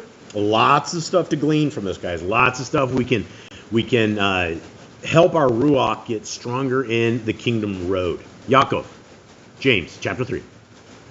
Now many of you should become teachers, my brothers, knowing that we shall receive greater judgment.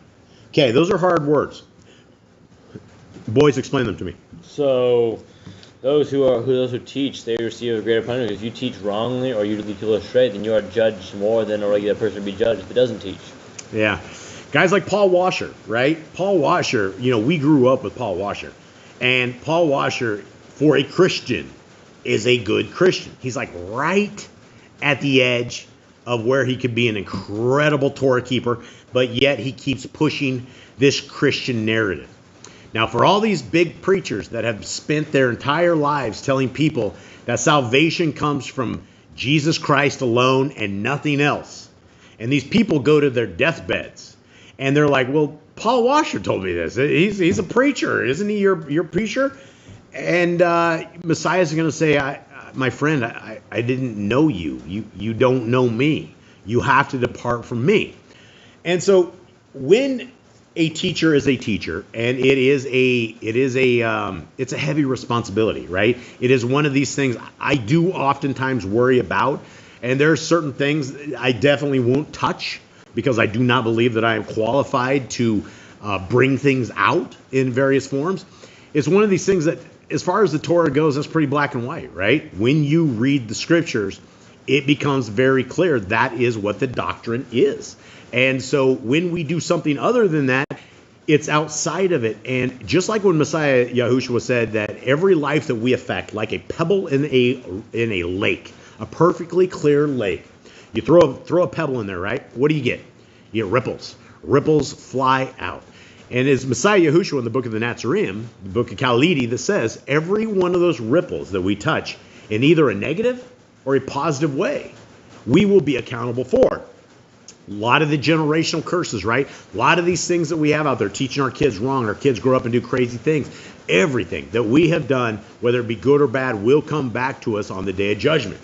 2, for we all stumble in much. If anyone does not stumble in word, he is a perfect man, also able to bridle the entire body. We don't know. I would hard to, other than Moshe, probably Abram, I would say I haven't read about too many people that don't stumble in words, right?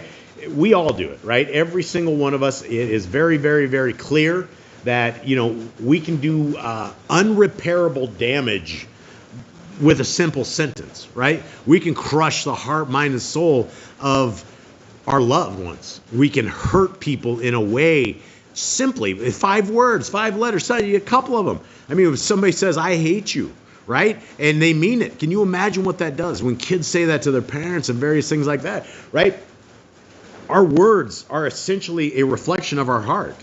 It's something that all of us here in this house, we're a bunch of dudes. We grew up in Babylon, and we're a bunch of jokesters, right? We tell a lot of jokes. And so not every joke is becoming of people who are representatives of the kingdom to come.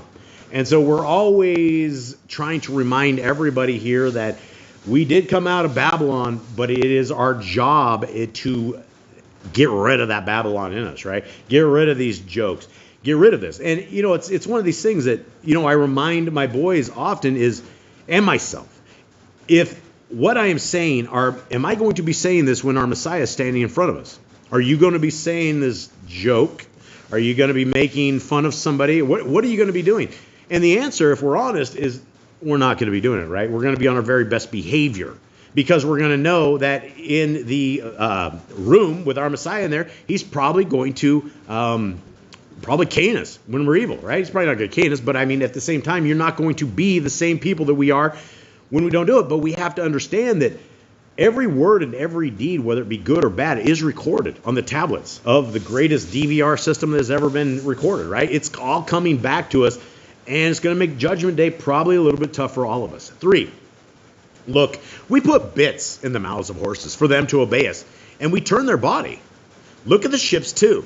Although they are big and they are driven by strong winds, they are turned by very small rudder, wherever the pilot intends. And that's very big, right? You have giant horses, right? I don't know how much a horse weighs. What is it, 1,500 pounds, maybe 2,000 pounds? Probably. I'd say probably 1,500, 2,000 would be my guess, Eli. Do my fact checker over there. You have a little tiny piece of metal, and it goes in their mouth, right? And it can be comfortable. And a lot of people, the good horsemen, don't actually need to use it because they're one with their horses and figured it out. But for the most of us that have to bridle a horse, that is how we get them to move in and around. The same goes for a ship, right? You have huge ships, and the entire way to steer them is a itty-bitty tiny thing. Eli? About 1,200 pounds. 1,200 pounds of a horse. All right, so smaller than I thought. Okay, 5. So too the tongue is a little member, yet boasts greatly. See how a little fire kindles a great forest. Guys, and I don't hate throwing Rumpstein into the fire, but you look at the tongue on this demon, right? Look at this guy and the evil that he says, right? Just like yesterday or the day before, he's like, we won the war. In 1 hour, he said 7 lies that were completely opposite of what this guy says. And then he tells everyone, Middle East is going great. Middle East is going good. The poor American people, if you just watch mainstream news, you have no idea what to think. But America's on fire at the moment. And, who runs his trap more than Rumpstein? 6. And the tongue is a fire, the world of unrighteousness. Like a forest among our members, the tongue is placed, the one defiling the entire body and lighting on fire the course of generations, rolling from the beginning and in the end is lit on fire itself. It sounds like a death sentence, right? This sounds like something that we're able to light the forest fire of the world on fire, and at the end of the day, we're going to be accountable for our tongue. We're going to be accountable for the words that we say. We got to be careful. We have to understand. James is simply quoting Torah, right? This is it, right? Loving our neighbor, loving our Elohim Most High with our heart, mind, and soul. right? You can't love your neighbor as yourself and give him a tongue lashing, right? That's all part of Torah. The entire Torah is Torah. It's the rule book for our life. And so we have to be very, very careful. And again, this family, there is no saints in this family, right? There is no saints. If there's something that we all struggle with, it's probably that one little member that is causing a lot of strife between all of us. We all say things we regret around here, for sure. 7. For every kind of beast and bird, of reptile and creature of the sea is tamed and has been tamed by mankind. But no man is able to tame the tongue. It is unruly, evil, filled with deadly poison. That's so true, right? James has this down exactly what is right. The deadly poison is simply saying something that hurts somebody's feelings so much that it causes distress forever, right? There's so many things, especially in marriage throughout the years that I've learned with Nicole, things to say, things not to say, right? It's just one of these things, and you can really, really, really hurt yourself and hurt your marriage. You can hurt your family. That tongue is just such a beast. 9, with it, we baruch our Elohim and Father, and with it, we curse men who've been made in the likeness of Elohim. Out of the same mouth proceed baraka and cursing, blessings and cursing. This is what we do, my brothers. This should not be so. Does the fountain send forth the sweet and the bitter from the same opening? My brothers, is a fig tree able to bear olives or a grapevine figs? So neither is a fountain to make salt and sweet water. Who is wise and understanding among you? Let him show by his good behavior his works in meekness of wisdom. All right, so according to James, if we want to be wise and understanding or prove that we have wisdom and understanding, well, we have good behavior, right? We become a staple of the community. We become the people that everybody can count on, right? And we hold our tongue. We're slow to wrath, quick to patience, all these kind of things. 14. But if you have bitter jealousy and self-seeking in your hearts, do not boast against and lie against the truth. This is not the wisdom coming down from above, but it is earthly, unspiritual, demonic. Okay, what does he call demonic? Bitter jealousy, right? Self-seeking in our hearts, right? All these kind of things. You know, again, when you look at the Antichrist that we have before us, this is the dude, right? Every single thing in scriptures for good, this monster that is before our eyes has made evil, right? Everything. Like, this dude does not have a bit of righteousness in him at all. So continuing on, 15. This is not the wisdom coming down from above, but it is earthly, unspiritual, demonic. For where jealousy and self-seeking are, there is confusion in every foul deed. But the wisdom from above is first clean, then peaceable, gentle, ready to obey, filled with compassion and good fruits, without partiality and without hypocrisy. And the fruit of righteousness is sown in peace by those who make peace. All right, friends. All right, family. That was a incredible reading. Two very, very great chapters out of this. I hope it's things that we can all take and use in our life, that we are, every Shabbat, we're hoping that we are better than we were the week before. Not better as in men's terms, but better as in walking the Torah. And that's the only thing that we have that we can use as a guidepost. I mean, we can't use the laws of men. They're not righteous. They're not just. They're not kodesh. They are evil. And so we have to align our lives to this Torah, and it's a great path. It is an incredible thing, and there's no better time right now with the world burning right in the middle of a little lull here, and it's a great time to seek Torah. It's a great time. There's peace in Torah, guys. There's freedom in Torah. Everything good in your life will come because you have started walking the narrow path. So my friends and family, I love you guys very, very much. I hope you guys all have a wonderful, wonderful rest of your Shabbat. Jade, will you please bless our brothers and sisters? Yahuwah block you and guard you. Yahuwah make his face shine upon you and show favor to you. Yahuwah lift his face upon you and give you peace. Okay. All right, everybody. So this is out of the book of Khalidi. We'll finish off with this, and we love y'all.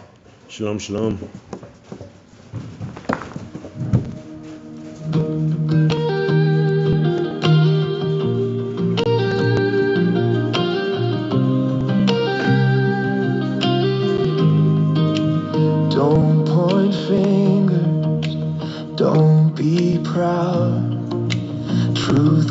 was quiet, not too loud. One standard, one rule. Torah makes us wise, not cruel. Search your heart before you speak. Yeah, who loves the humble meek? No more double living ways. We obey for all our days. They asked about stones and punishment, but Yahushua said, think different. Cut the root where evil grows. That's how you stop what trouble shows. One standard, one rule. Torah makes us wise, not cruel. Search your heart before you speak. Yeah, who loves a humble meek? No more double living ways. We obey for all our days. Oh, yeah. He said, before you throw a stone, search your heart. Are you clean alone? If you blame, you better see your own heart needs purity. One standard, one rule. Torah makes us wise, not cruel. Search your heart before you speak. Yeah, who loves the humble meek? No more double living ways. We obey for all our days. Oh, yeah.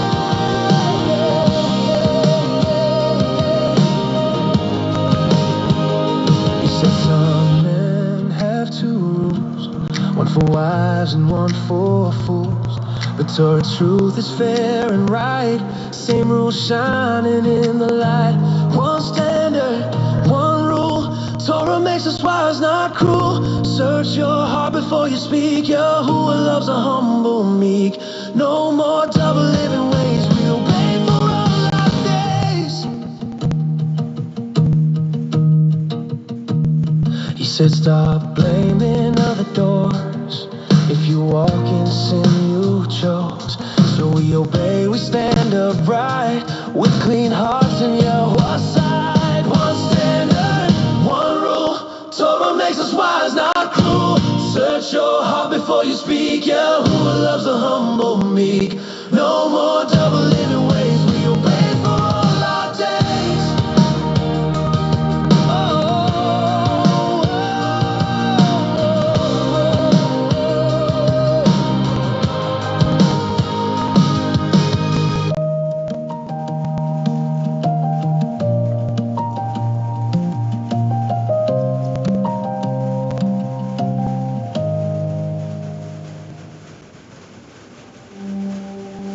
Hear the word, then do the word.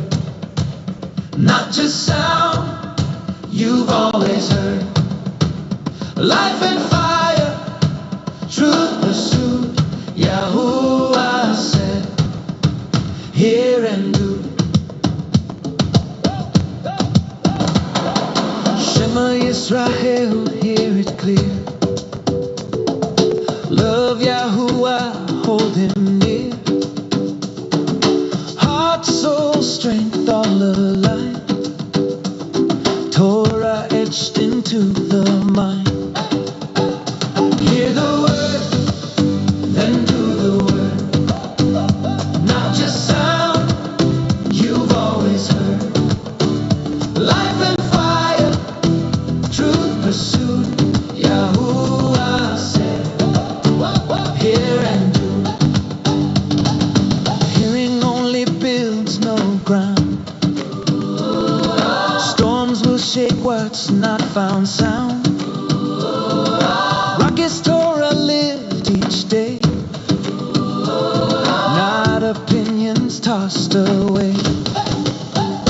Hear the word, then do the word. Not just sound you've always heard. Life and fire, truth pursued. Yahuwah said, hear and do. Watchmen warn, blood required. If truth stay quiet, fear inspired.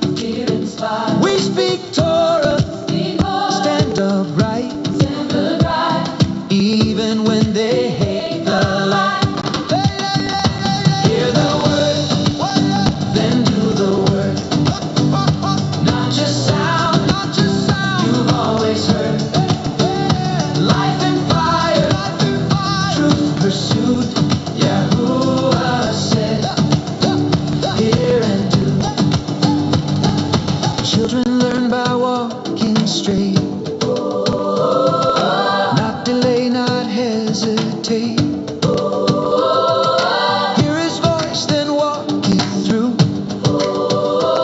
That's what faithful children do. Hear the word, then do the word. Not just sound you've always heard. Life and fire, truth's pursuit. Yahuwah said, hear and do. Hear the word, then do the word. Not just sound you've always heard. Life and fire, truth's pursuit. Yahuwah said, hear and do.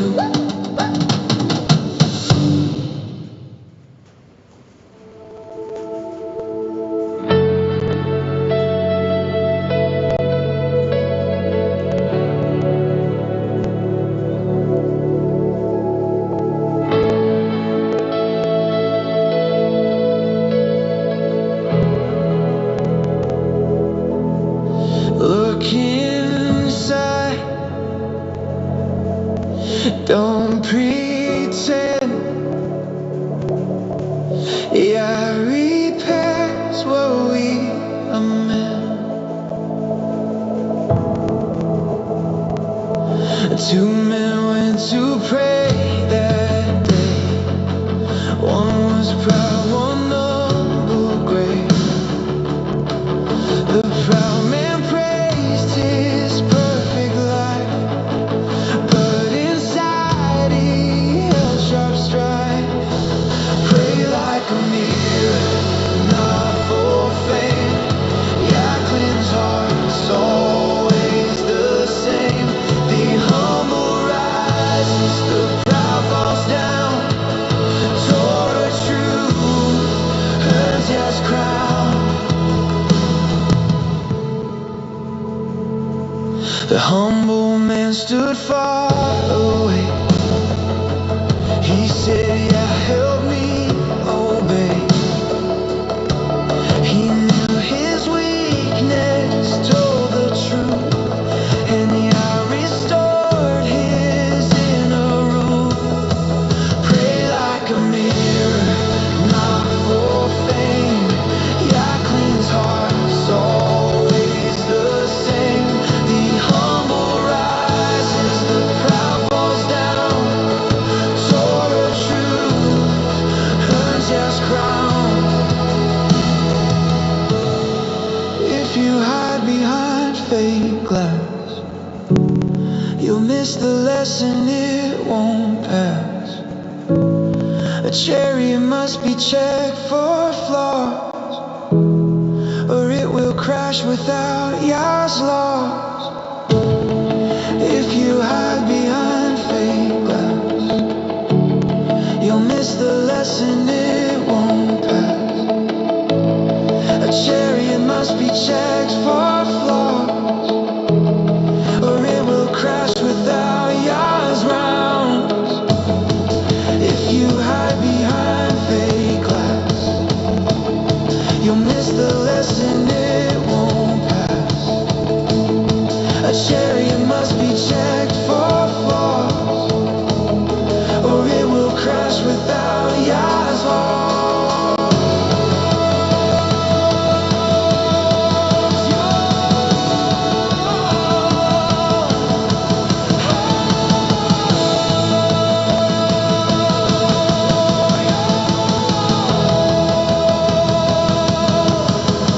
Pray like a mirror, not for fame. Yeah, cleanse hearts, always the same. The humble rises, the proud falls down. Torah true, earns Yah's crown.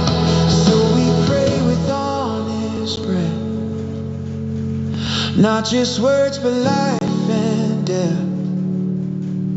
Yeah, love's truth inside the soul. That's what makes a person whole.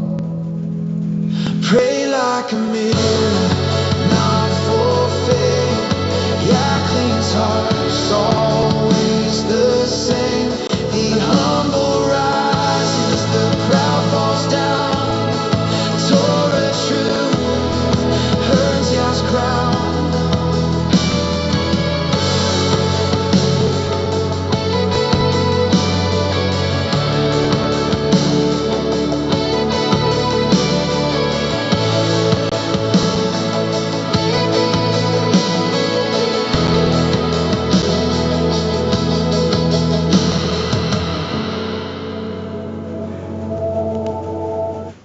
right, beautiful family. Big hugs to all of you. We love you guys truly. Thanks for hanging out with us. Thanks for making this an incredible Shabbat. Like always, we love you guys. May Yahuwah bless you and keep you. May his light forever shine on you. May the grace of the Torah fall into our future realm, and may we all be citizens of the kingdom to come with obedient, cheerful hearts to Yah's laws. And may we all see each other in the kingdom to come and high five and give big